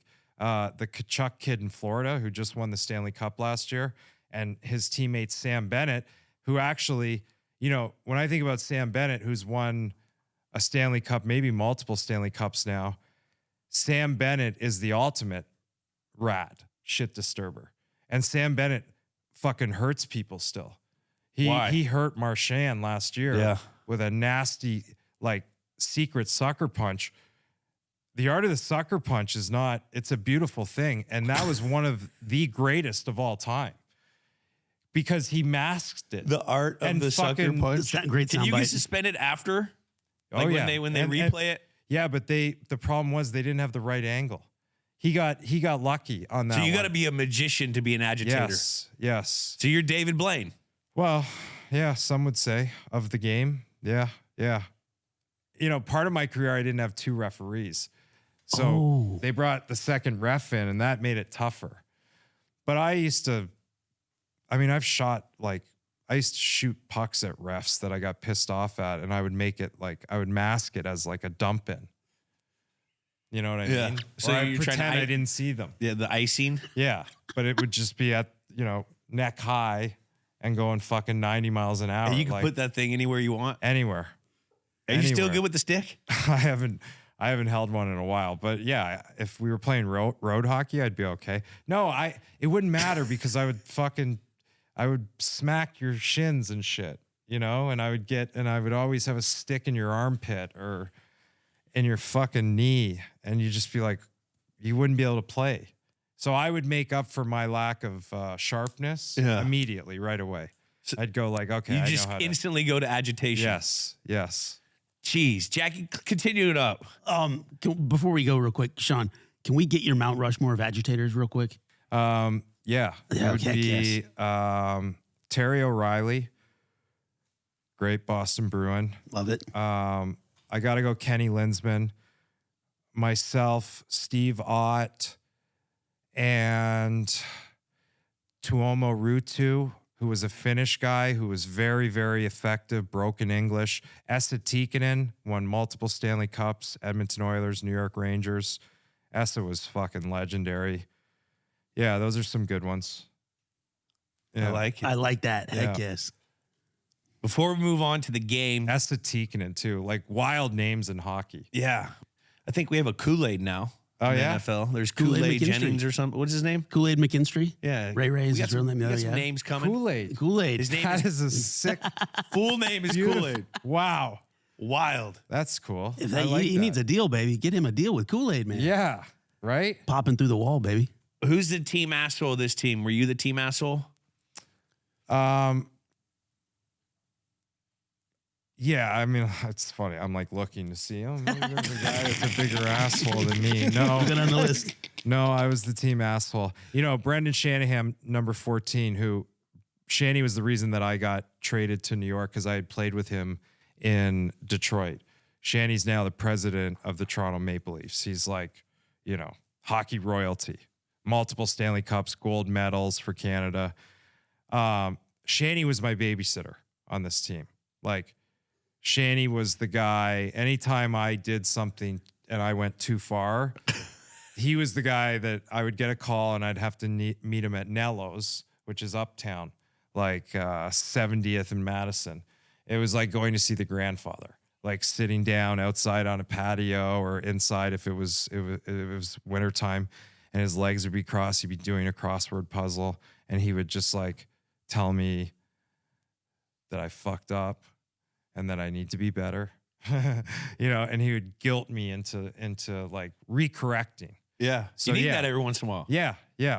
Wait, do you remember a specific time that you got called into the Godfather's office uptown? Yeah. It was actually so good. I was still playing in LA, and we had our All-Star break. And he told me to fly to New York because he needed to sit down and vet me before they pulled off the trade. And then 2 weeks, so I went, and 2 weeks later, I got traded to New York. That was like that was like the real, that was like being accepted into the family moment. Yeah. But I knew Shannon, we had played together, we were close, but,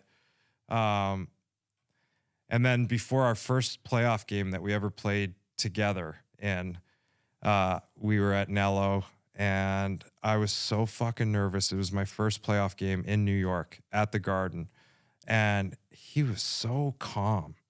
He was so calm. And I was like, what the fuck is wrong with you? Aren't you nervous? He goes, no, I left my 3 Stanley Cup rings at home. And okay. And I just kind of like follow that lead of, you know, that's what they have. They have that calm presence.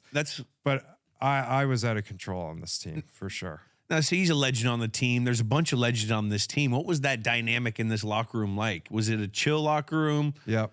Were you guys close? What was that dynamic? Yeah. So even like the locker rooms at MSG, they have a vibe. It's like going into, it's so hard to explain because the Knicks locker room is attached to ours. So like we all have the same door and they just go to the right and we go to the left. So when we get changed into our underwear before the game, we are in a Knicks locker.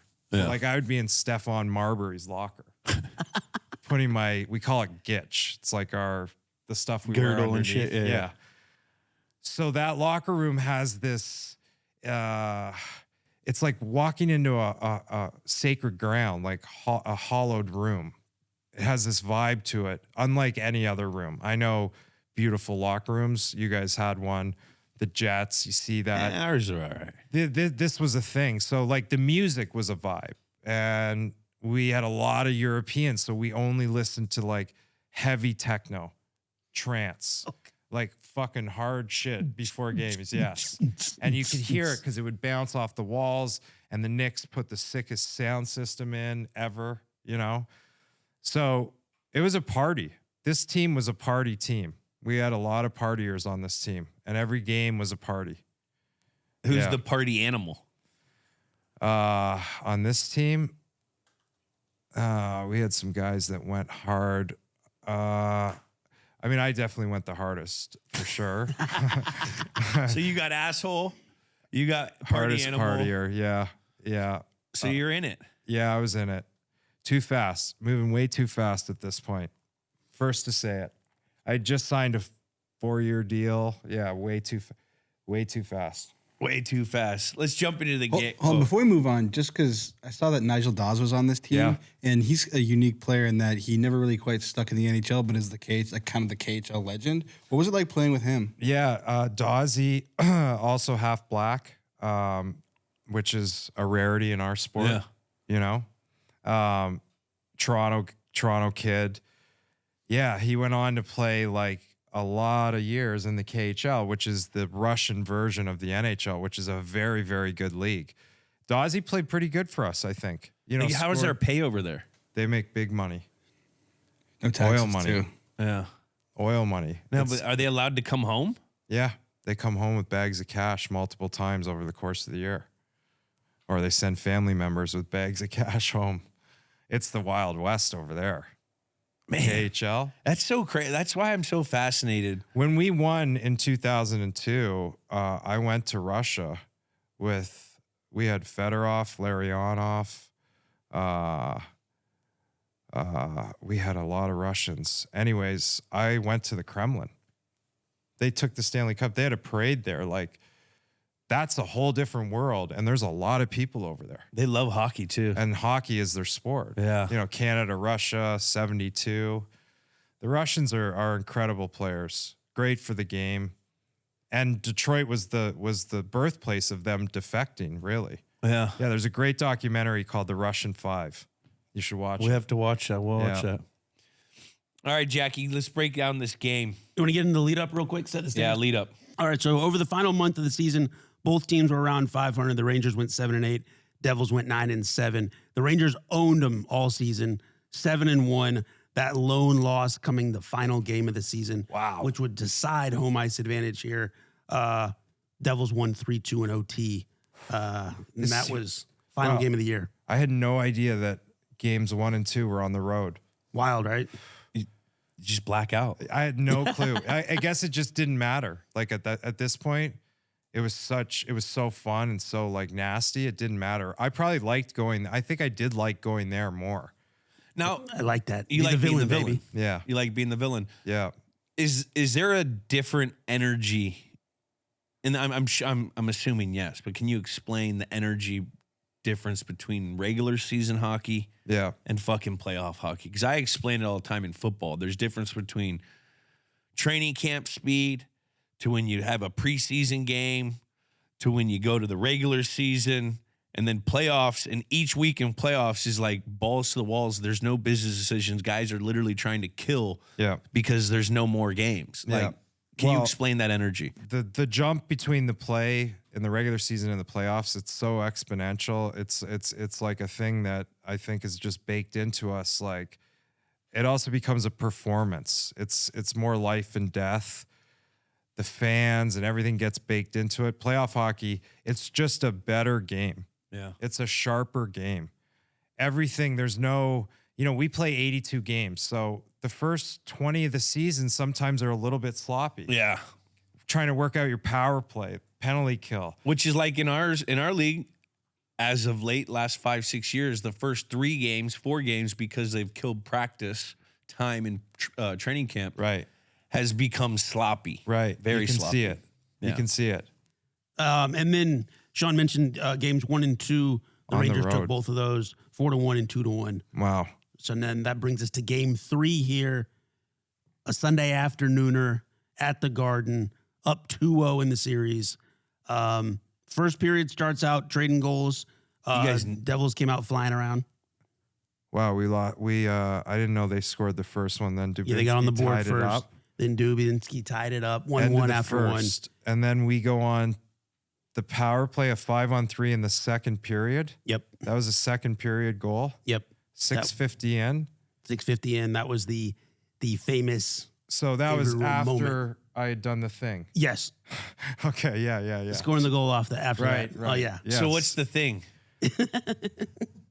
Take us beat for beat what the thing is. All right. The thing is, here, this is perfect. The difference between the regular season and the playoffs.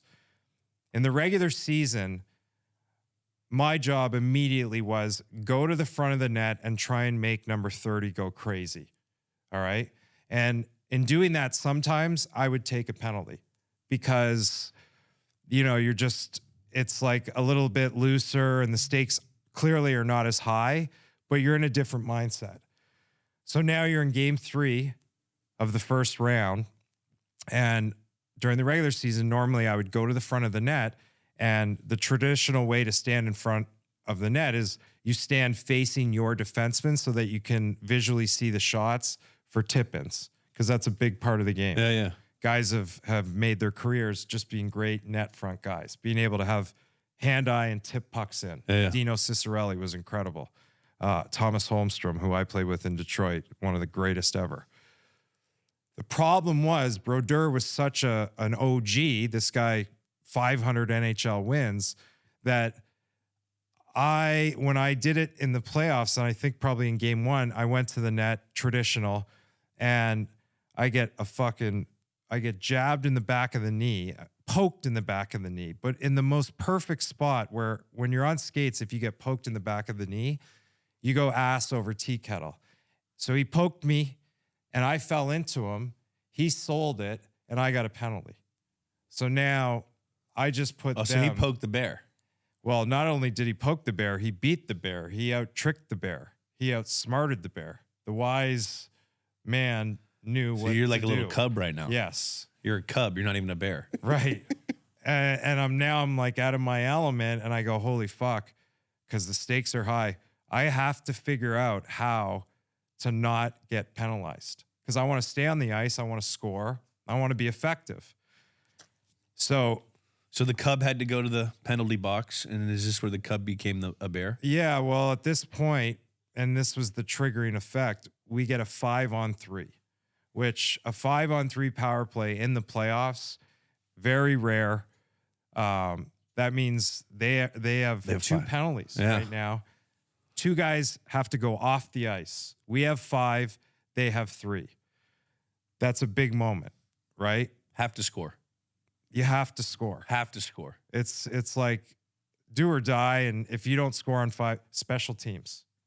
This is like Special teams, right? This is Denver having a 36-yard kick to beat the Chiefs You to gotta win hit the it. game. You got to hit it.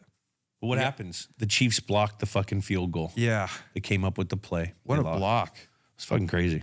So we get the 5-on-3. Let me play this through because a lot happened on this play. Now that I'm seeing it, because I'm looking at the time. What time was their second penalty taken? Can we find that out? Yeah, let me take a look here. Because that would trigger the 5-on-3. So I go, okay, holy shit. We're on a 5-on-3. It's game 3, Stanley Cup playoffs. We're in New York. We're up 2-0 in the series. I cannot take a penalty. Now, what people don't understand is that for me to go to the front of the net and turn around, it's not safe. Because No, you can take a. I got Yager and I got Shanahan on the points for one-timers. And when you're in a 5-on-3, the box gets condensed. So now, instead of them being 60 feet away, they're like 30 feet away. In our equipment, we don't have any padding in our backs because the game's always sort of played at the front. Like we go at guys and we take hits to the side. Like there's nothing in your back. So I go, okay, fuck it. I got to figure out a way to not take a penalty. But I also have in the back of my head, like if Yogs hits me with a one-timer in my back, he's going to break my back. He's going to fucking break my spine, but I don't want to take a penalty. So I got to these guys are the two of the greatest shooters of all time, Shanahan and Yager at the points. I'm going to be fine. And I remember the moment when I got off the bench, because you can see it. I kind of come off the bench and we enter into the zone, and you can see me like going, just beelining it to the front of the net, which is where I'm supposed to be. And at some point from my skate from the bench to the goal, which is about, I don't know, probably 80 feet, I figured that this is what I was going to do. And like I have it seared into my head what Brodeur, what he looked like, his eyes, what they were saying to me when I went in front of him. No one had ever seen this before, like ever. Like no one had done anything so stupid or weird. Because it's crazy that you could take a puck to the back and maybe become paralyzed. Kind of. Because these things are fucking crazy. B, because etiquette. Yeah. How come people have never seen this? Sportsmanship. Maybe. And so we're in playoffs. Yeah. Playoff energy, like we talked 10 minutes ago. We said, fuck sportsmanship. Fuck my life. The garden. Fuck my spine. We're in the garden. Yep. I cannot get fucking penalty points. I can't, or whatever it's called. I can't go in the box. I can't go in the box. So you sacrificed your life and sportsmanship for this fucking We got to keep this 5-on-3, baby. Yeah, I got to keep this 5-on-3 because ultimately, like I want a goal.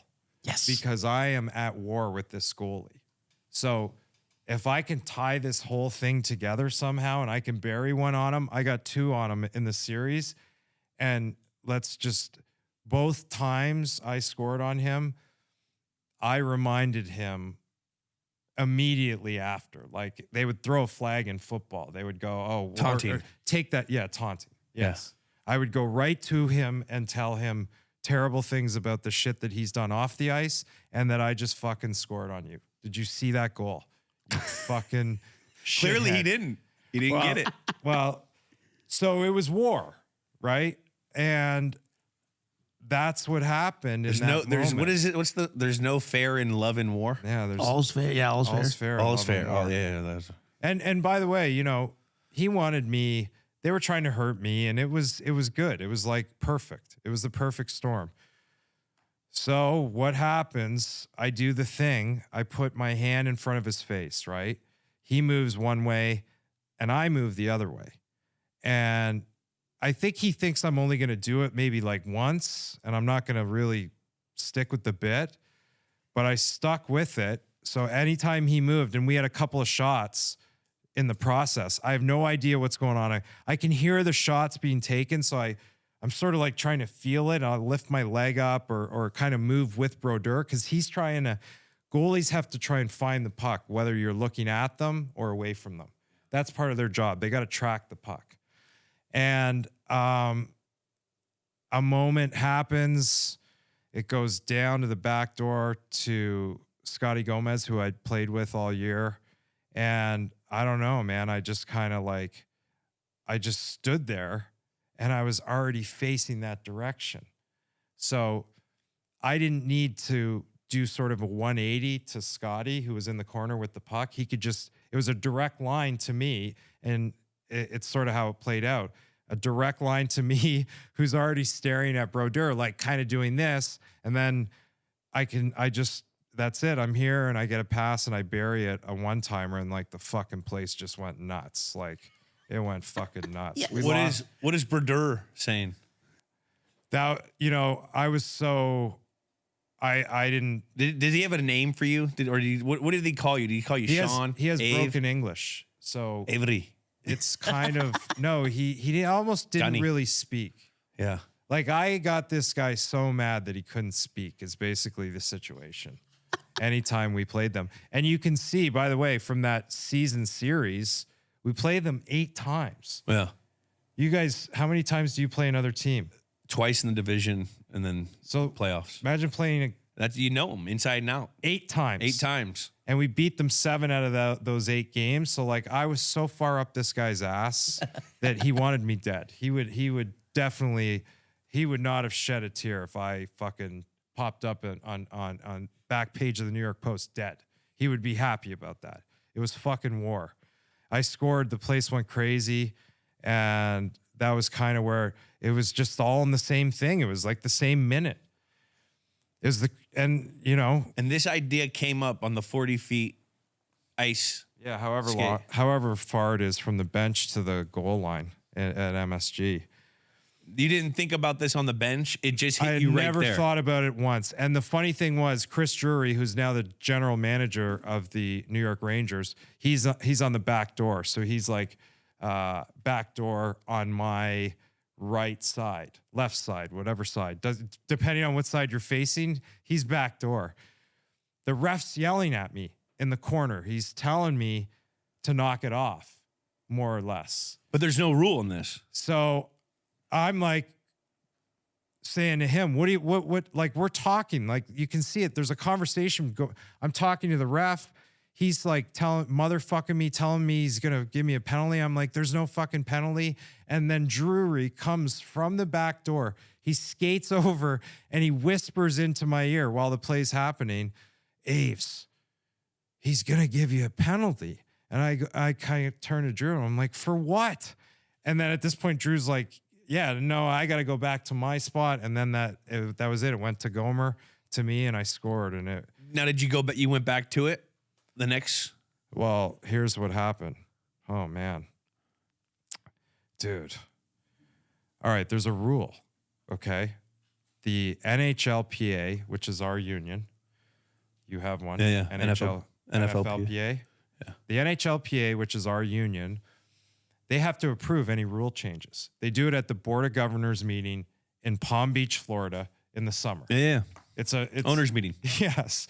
Like they propose new rules. They all vote on it. Standard in all league procedures. Right. I went out after the game. I didn't go home. I went out. I know exactly where I went. I went down to Tribeca. My buddy had a restaurant and I went out. And I remember in the middle of the night waking up and I had to go to the bathroom and I was like, fuck, I had blood. I had a cut and my pillow was like covered in blood. And I just like, I had this thought about something. I could feel something happening.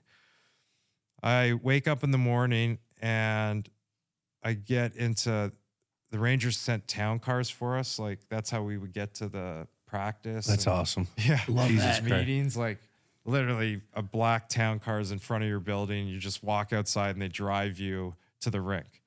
And Manny was the driver. And he had heard because he drove RGM. Yeah. He had already dropped off RGM. So I think there was a phone call. Long story short, they changed the rule overnight. Like they put an official release out. I think they thought it was dangerous for the game or something, or it was so radical that everyone was in agreement on both sides unofficially, maybe, although no one ever asked me. I never got a call. They changed the rule. The rule was changed that next day. So moving forward, like in the series and all the other series with the other teams playing for the Lord Stanley's Cup, the rule was changed. And no one ever told me why or how they did it. And like I said, I was moving way too fast and I wish I had fucking stopped and like said, hey, can somebody just kind of put something on paper here so I can frame it? Maybe like just kind of let's mark this thing. But no, I was in the middle of a series also. Yeah. We had to play game 4 and now we're in a series because they beat us in OT. So we're 2-1. Now, how did the hockey world take this? Dude, everyone hated me so much that I think like other teams and shit, everyone was just like, yeah, no, you got to make, there was nobody stood up and said, hey, you can't do this. Right. Yeah. And I'm in the middle of a series and like, I had to figure out how to now not take a penalty again in game 4 with Brodeur because it wasn't going to stop. Did any players from other teams text you or anything? Anyone text you? Dude, 2008, was I on a sidekick? That Probably. QWERTY keyboard. Yeah. Razor. No, 2007, the iPhone came out. All right. So I was on a first gen iPhone. Yeah. I don't know. No. Again, I can't even remember really. Like I remember where I went after the game that night. Do you remember what the boys said to you on the bench afterwards? I remember what Chris Drury said. I can still, Madison Square Garden's loud. And like to have a player come up beside you, your teammate, and whisper or sort of not whisper, but kind of like yell in your ear because he's got to get over. He's got to it's chaos. Yeah. Be like stopping in a play in the middle of a route and having a conversation with a guy and then like finishing the route. I don't know. But we play a sport which is somewhat weird where we go really fast at times, but then at times we're all stopped. Yeah. Standing still, playing tic-tac-toe with a ball, with like a puck. It's interesting that way. But no, I can't remember what anybody said. Who knows? Have you ever talked to Brodeur about it later? I have like recently Brodeur? or whatever. What is his name? Brodeur? Martin Brodeur. Martin Brodeur. I like this. It sounds like South Park almost. Who, by the way, fun fact about Martin Brodeur, his dad was a world famous photographer for the Montreal Canadiens. Like he was the in-house photographer for the Forum in Montreal, which, I think Ali fought there. Like his dad was Canadian royalty. And his son now just played his first game as a goalie for the New Jersey Devils. Wow. Whoa. Good eyes. Full circle. If one's a hockey goalie, one's a photographer, they got a good eye. Right, you're right. You're They right. can see shit. That's wild. You probably eat the carrots. Yeah. Like a lot of carrots, vitamin A. Yeah. Yeah. Good for your eyes. You got to make a comeback so you can score on his kid. So yeah, imagine. That'd be tight. Now we're talking Nah, full circle. little Nashy's gonna go up in there. There you go. There it Is is. little Nash like hockey? Yeah, he does. I'm trying to keep him away from it for a little bit. He can play. Like I started when I was 8. Yeah. But you grew up around it. Yeah, but we played They don't do that here though. You're Right. gonna grow up in Laurel Canyon. You can't fucking put the skates on and go play backyard hockey on a hill. No, there's too many hills. No, I know. I don't know. Yeah, he'll play. Wow, what is this? This is the aftermath. Jackie, let's hear the aftermath So to wrap on this- the Avery Rule. Wrap this thing up. There were 11 penalties in the second period. The Devils got 2 power play goals. Then Dubinsky tied it up again in the third. And then in OT, John Madden, boom, scored the game-winning goal. Unassisted. Ended up Unassisted. 4-3. Wow. And the Devils took game 3. And then the Avery Rule came into effect, as we just spoke about. Oh my God. I don't even remember Rule this. 75.1, the amendment. No, yeah, no. But the WNBC TV cameras. So now I remember what that picture was from. Or there's like a video. Holy shit, dude. My fucking brain just exploded. You know, you remember things like Yeah, I get that all you the time. didn't. Yeah. Because it's people want to say because you probably played a contact sport. Oh you yeah, forget. my CTE. Yeah. But I it's mean, more about, I think, that you have so many other things going on in your life.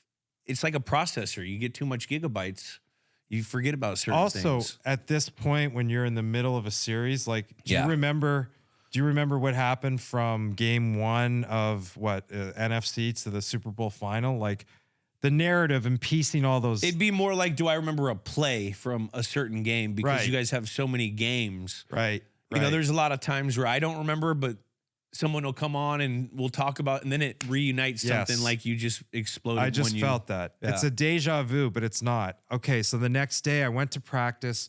I had probably just found out an hour before when I got in the town car. I get to practice. All the fucking cameras are there. They're all like lined up because the NHL has issued an amendment to the unsportsmanlike conduct rule, which Rule 75. had probably an amendment. It's like that's like the Constitution. You amend Some the founding fathers Constitution shit. for fuck's sakes. It probably hadn't been changed in 70 years. Who knows? So the cameras are all there, and I come out, and the first thing I do, I skate up to camera row, and I just fucking flip them the bird. Like, I think with my glove on, actually, is the picture. Holy fuck, man. I was really out of control, clearly. Man. And I've never read it. Well, there it is.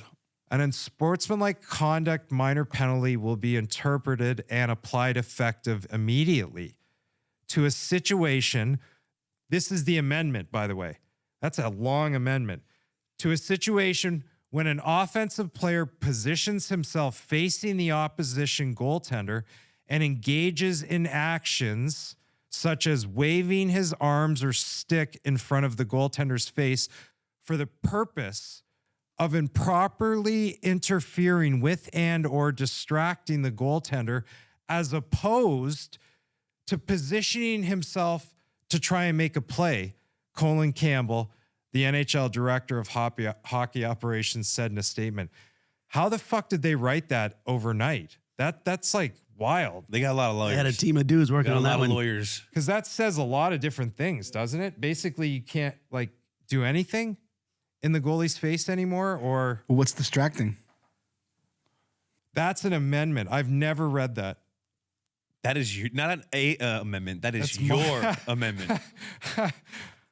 Holy fuck. For the purpose of improperly interfering with and or distracting the goaltender, as opposed to positioning himself to try and make a play. Oh, I see. You get it? Kinda? Kind of. What do you see? I see another loophole to a loophole somewhere. I don't know. I mean, I need some What time. loophole are you distracted? What are you pulled from? There's a loophole somewhere. Now, is this the original one? Now, if you get penalized, are you gonna? Do you have like a little court right there with the ref, like with the loophole? How can you explain the loophole? Well, what's interesting, and so this is 75.1. Yeah. Rule 75.1, unsportsmanlike conduct. This is the original one. Unsportsmanlike conduct. Players and non-playing club personnel are responsible for their conduct at all times and must endeavor to prevent disorderly conduct before, during, or after the game, on or off the ice, in any place in the rink. The referees may assess penalties. Okay, so that's just like a general thing. Like, you can't be an asshole, right? Yeah. There must be 75.2 and things like that, I would say. Yeah. Okay, that breaks it down a little bit. Like, you can't yell at fans directly, maybe, things like that.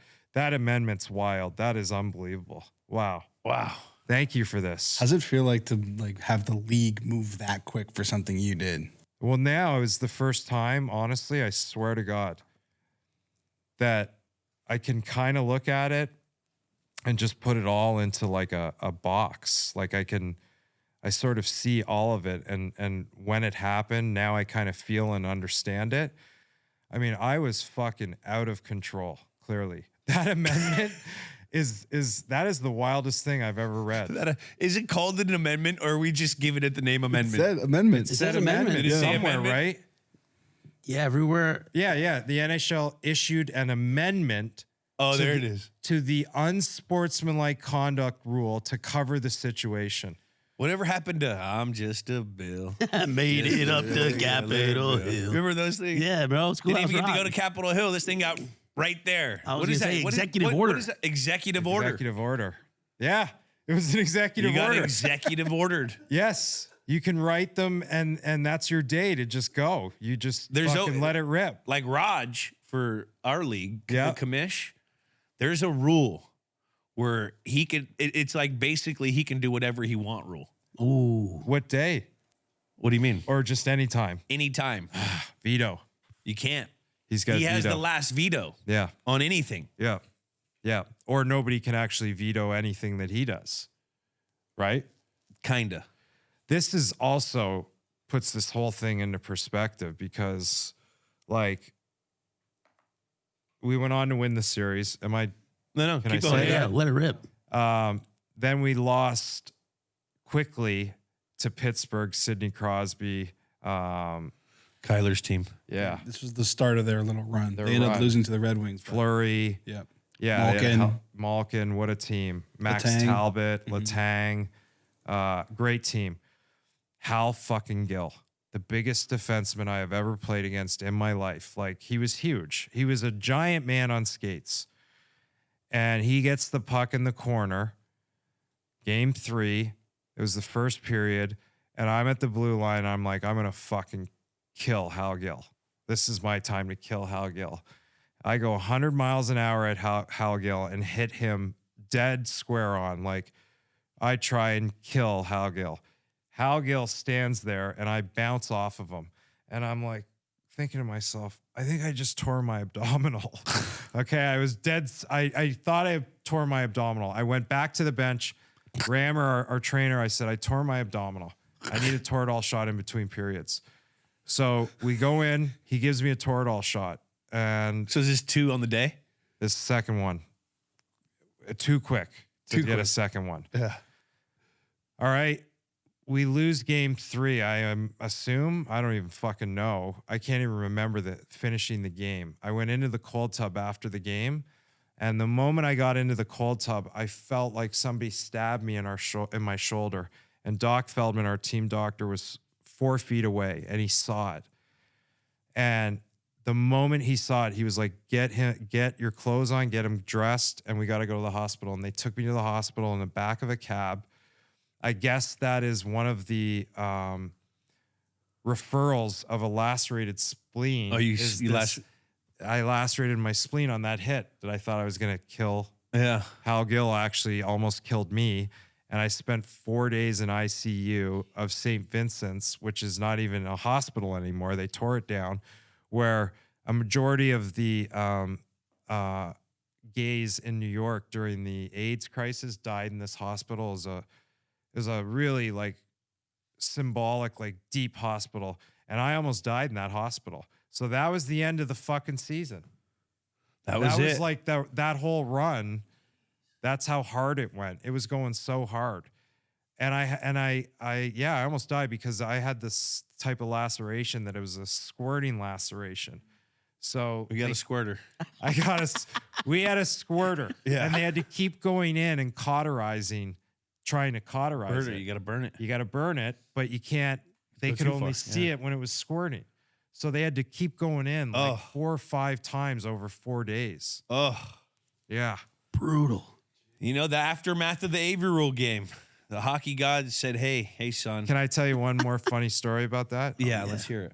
I was in the ICU still, and I had a friend, not even a romantic friend, a girl by the name of May Anderson, who was like a Danish supermodel. She was incredible. She is. May was awesome. Yeah. She was with another girlfriend of mine, Lauren Flynn. And Jim Dolan, who owns the New York Rangers and the New York Knicks. Yeah, he won't let me into the stadium. Go ahead. Really? Yeah, I got Celtics courtside seats once, and he wouldn't let me go. Facial. Well, he's got facial recognition now, Yeah. so you're fucked. So I fucked you on your You story. and Charles Oakley, bro. Yeah. Yeah. Best owner in sports. I love playing for Dolan. Let me just get that straight right now. He So you came, could go to the shit. he came and visited me at the hospital. Did he? And Mae Anderson was sleeping in my hospital bed with me in it, just like because there's no beds in there, and she's tiny. She's on the end of the bed, sort of like I don't know. I'm almost dying, and Jim Dolan walked in, and that's the scene that he walked in on. Wow. Man. Holy Yeah. smokes. Old Jim. You guys really blew Jimbo. He had a laugh. Good sense of humor. It'd be like Kraft walking in. You gotta have a laugh. You got it. Lighten the What mood. else do you Lighten do? the mood. Lighten that'd the be a- mood. Lighten the mood is right. Jesus. Hey, everyone. Julian Edelman here. There's no better time to enjoy live events. I've had my eyes on NFL playoff tickets, and there's always Bruins and Celtics games for when you're itching to get out of the house and catch some action. That's why I want to give a huge shout out to the sponsor of today's show, SeatGeek. With over 28 million downloads, SeatGeek is the #1 rated ticketing app. They've got more than 70,000 events listed, from concerts and sports to festivals and more. You name it, they've got it. The best part? SeatGeek has your back. Every ticket is rated on a scale of 1 to 10, so you know you're getting a good deal. Just look at the green dots. Green means good and red means bad. And every ticket is backed by their buyer guarantee, so you're set. And you know I came through for you guys. You can use code GAMES10 for 10% off your next set of tickets at SeatGeek. That's 10% off any tickets with promo code GAMES10. Make sure to click the link in the description to download the app and have the code automatically added to your account so you can use it later. Thank you, SeatGeek. I'll see you out there. All right, let's score the game. Let's do it. Dude, you guys just saw my brain explode on here. So yeah. Name the game. Let's name the game. This is the Avery Rule game. Yeah. 100%. It's the Avery Yeah. Rule game. Yeah. Score the game. Is this the greatest game of all time? Let's score it. Stakes 0 to 10. Stakes of this game. Decimals okay. Sean. All right, so Messier guaranteed a Game 7 win against the New Jersey Devils. They went on to win the Stanley Cup in '94. So as far as the Battle of the Hudson goes, it's second place. What does that mean? It's a 8?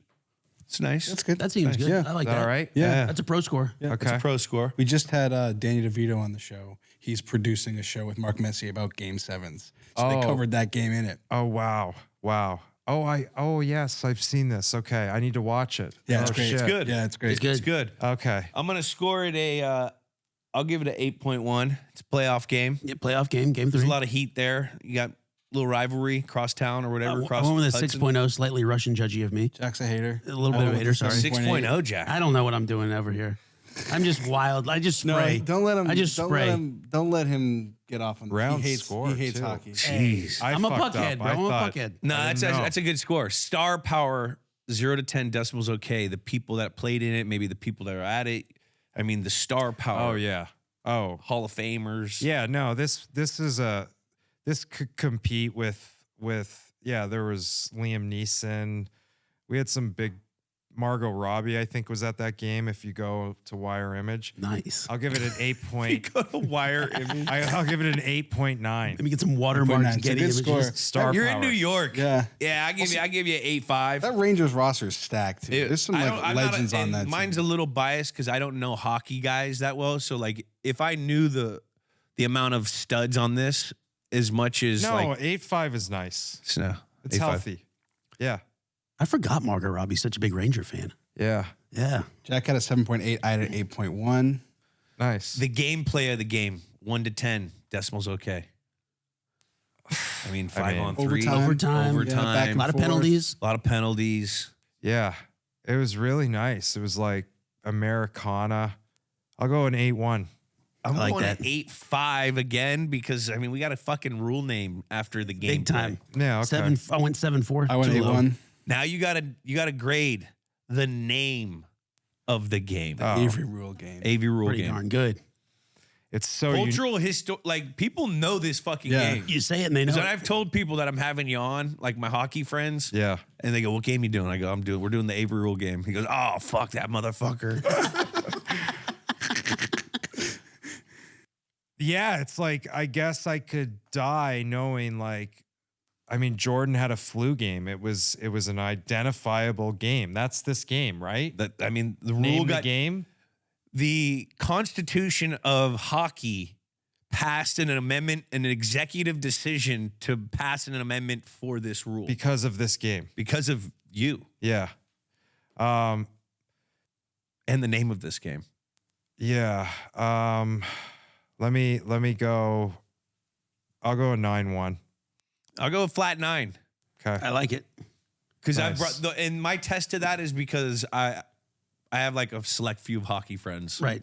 And I just threw out we're doing the Avery game. They go, "Oh fuck!" The puckheads know, Everyone baby. knew it. They know Are these generally high scores? This is going to be You're gonna pretty see. good. Yeah, this is You're going to gonna be pretty see. good. I was at Jack's- 8-2 here. Again, too low, I think. Oh shit. I had an this is what we 8-5. do. You can't tell the history of the NHL without the Sean Avery Rule Game. That's right, Thank baby. you, sir. 8. So it's 8-1. Where does that stack up in all the games we've done? 8.10. That puts us right here. It's going to be our 27th game overall. It's just above UFC Holy 229 Khabib versus McGregor, and Nice. just below the 2007 Western Conference Playoffs Game 6 Mavs versus Warriors. Mark Cuban and Dana White, good company. Listen, I'll take that. What a list. Look at that list. Holy shit. Not enough Done hockey some on games, this, though. man. Done some games. Wow. Yeah, no, that's a very healthy spot to be in. That is actually, thank you. That's our second highest ranked, I believe, hockey game. This is a travesty here. Right behind Miracle on Ice. Miracle on Ice was 4 overall. Behind 3 Patriots games. Hey, we have no They're gonna bias. be- You know, you Yes. guys have a little bit of American bias, 100%. For sure. right? Not a little. That's a 1,000%. When I look at that list and you got the Miracle on Ice at 4, wow. What is a travesty here as I'm looking at this? The 2011 Stanley Cup Final Game 7 Bruins Canucks is 50th. That caused a riot. About a that Yeah, point that was the behind riot. this. The riots. Yeah. Yeah. A little low. But what was 2011 Mavericks versus Heat? Was that a good series? Game 6? That's He's okay. See, Mark Cuban came in here. Mark He did- Cuban came in and scored it outrageous. Got it. did a very Completely unique revamped thing. our Yeah. scoring system because Game of what 7. we did afterwards. We had to that's why we He started gave it all doing 10s. He went 10s 'Cause across it was, the board. It was the number So- one game, and it was like, this is the number one game. Oh, He's a fuck. marketing genius. Oh my He wanted us to god. talk He about broke it. the system. So we used to just do the score he of the was guests, fucking and that with was the algo, it, bro. And then we were like, okay, Jules The scores, shapes. we score, he scored, just to. He fucked He with fucked the algo. with it. Well, he knows how to do He that. knows the algo. Big brain. He's a All tech the guy. shapes. wild, dude. Shout out, Cube. That's wild. Wow. Sean, we miss anything from this game? Dude, I wish Cameo was around back then. You know how many fucking cameos I would have done? Bro, they had merch outside the stadium, didn't they? They were selling it bootleg. Yeah, one of my How friends many was doing cameos it. you do? I see your cameos. lot. You do, people love Sean Avery cameos. Sean Avery cameos. I just told a loving husband that he was welcoming a new child to the family. Second child. I do everything. I break up. I send divorce notices. I fucking. You got anything you want cleaned up? I can do it on Cameo. Yeah. So everyone it's go wild. check Hell out yes. Sean Avery on Yeah. Cameo. Just go and watch them. They're fun to just They're watch. very fun to watch. You got to like check that. out all his TikTok, Instagram pages. Oh yeah, TikTok. Yeah. TikTok, what is that? Sean Avery? Yeah. At I'm Sean Avery. I am Yeah. Sean Avery. Fucking fun. Thanks, man. I appreciate you coming on, dude. I appreciate it. Thank you. Yeah. Appreciate it, guys. Thanks. Great. Ma'am. We need more hockey, guys. That's my Lovable takeaway. asshole. Hey, hit the nail on the head, brother. Lovable asshole. I told you. You were right. He's just unfiltered. Like if he says something, he'll say it right to your face what he believes. And no one's off limits. Hey, he keeps it He 100. thinks it's right. There's some respect behind that. I mess with it, man. A person that could do that. Built a career off that. Fucking pest. Standing on business. He's a beast. I loved him. I'm trying to come to the block parties, man. The block I'm trying to parties roll are through awesome. his. I'm trying to roll through Laurel Canyon, baby. Laurel Canyon, man. Block party's awesome. Property values just went up knowing that Sean Avery's in the neighborhood keeping it safe. Man. He baby. keeps it. Gosh. I don't Watches know. I that think thing like a hawk. my guy, yeah, it does feel safe having him up there. I felt safer with him in the room here. Our beef with Affleck, like practically squashed, knowing that Sean's on our side now. Without a doubt. Without a doubt. That was a fun episode. If I'm getting in like a bar fight, I want Sean on my team. Brawl. Oh, for Back sure. alley brawl. You know, No in the rules, bar baby. fight, he's getting a pool stick, he's breaking a bottle, jabbing someone, like getting them in the gut. That's how you got to do it, baby. Yeah. Hey, all is fair. The art of what do you say? Sucker masking punch. The art of a sucker punch. Sucker, yeah, You gotta masking hide the that from sucker the ref. punch. It's right. Like, I mean, the one goalie to, or the one ref to the two refs. He's like, yeah, you know, 2 refs is a little tough. Yeah, he's like, oh my God. 2 sets of eyes out there watching you. Man, that was fun. That was awesome. Awesome. It's time for the Chill Zone, brought to you by Coors Light. Get Coors delivered straight to your door. Visit CoorsLight.com/GWN. Celebrate responsibly. Today, we're hitting the old hotline, or should we say the cold line. Again, that number is 424-291-2290. Let's get into it. Hey guys, so I'm a big Patriots fan, of course, and I lived through both dynasties. And one thing that they both had in common is a reliable passing down running back. So Jules played with both Kevin Falk and James White, and then Shane Vereen was in the middle. I was wondering if you could compare and contrast them on the field and off the field. Thank you. Wow.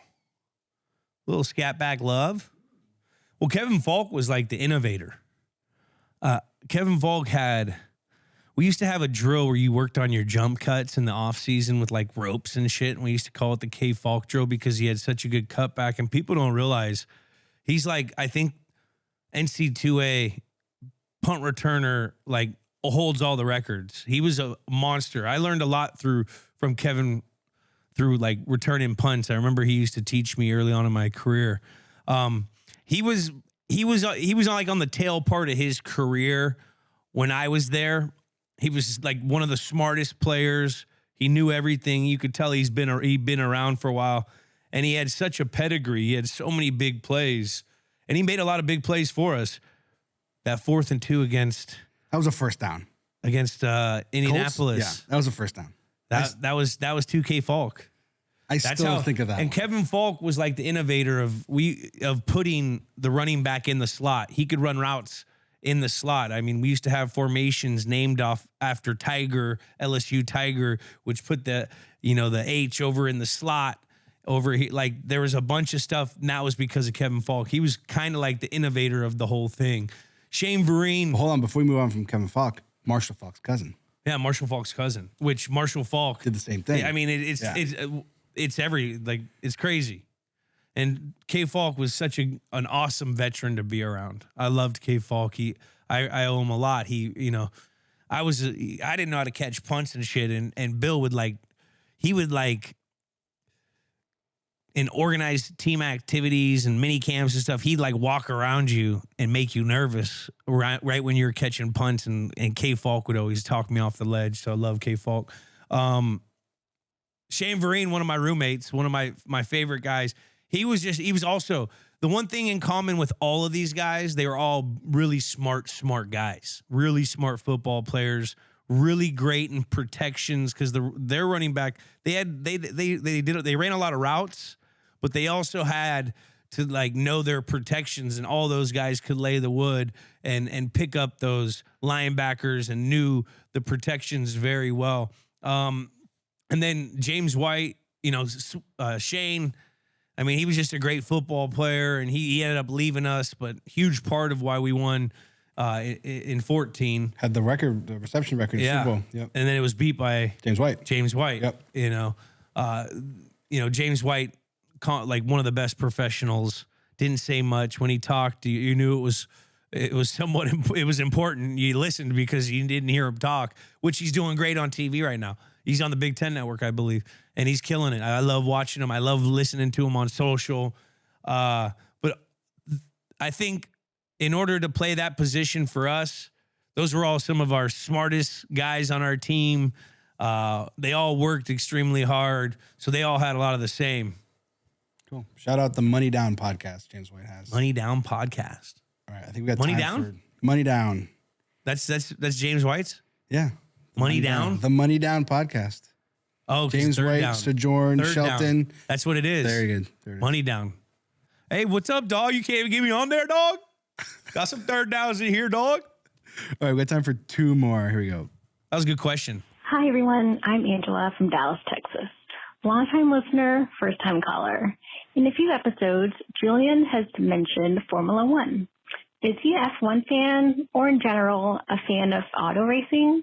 I think it would be great if Games with Names featured a F1 race. Thank you. F1 fan? I wouldn't call, like, the whole Netflix thing, it got everyone excited. Drive to Survive. Yeah. And I loved that old movie. What was it? Rush. Okay. That's not old. Oldish? That's 10 years old now, bro. That's probably 10, 15 years old. Okay. When they talked about Ricky Lauda and Sam Hunt. Loved that story. I love race movies.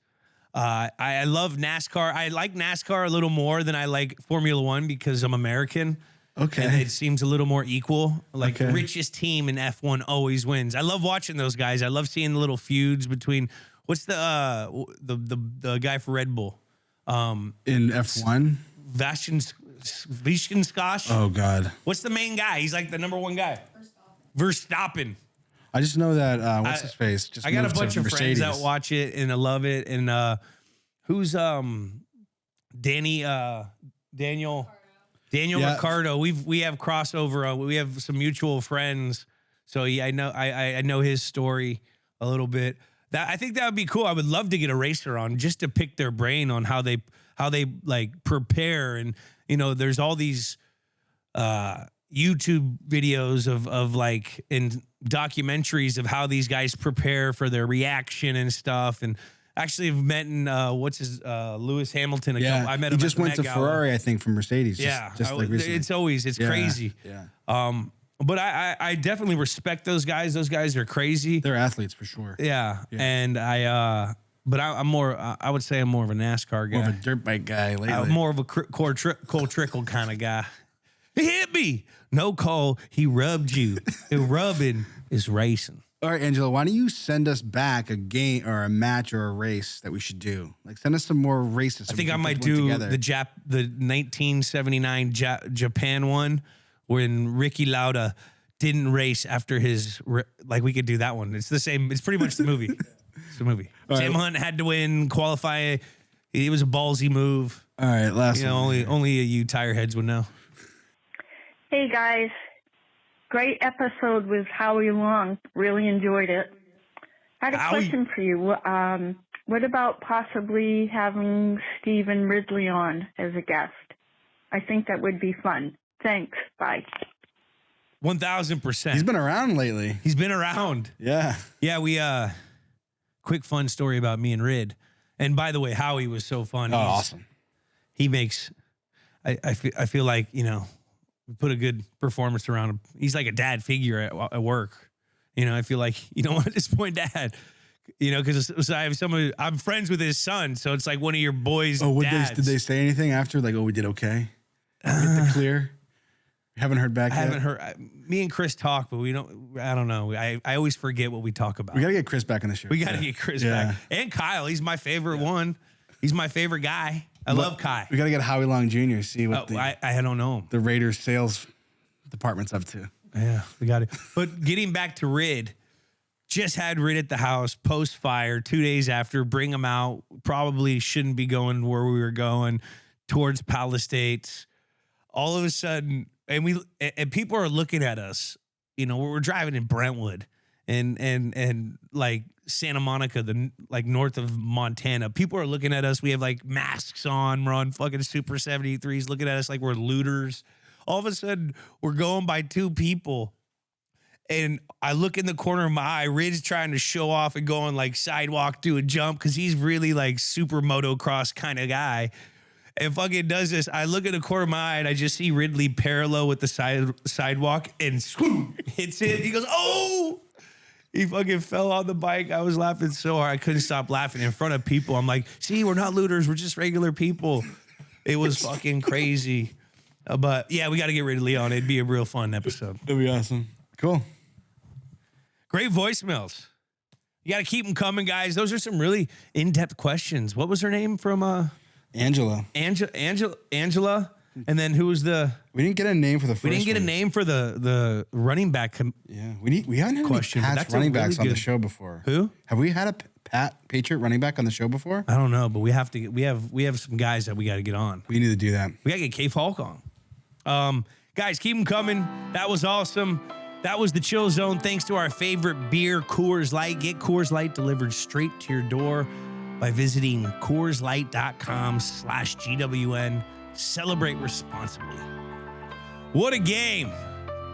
Thanks again to Sean, Avery. More hockey guys. More hockey guys. Hockey guys are awesome. And neighborhood watch guys.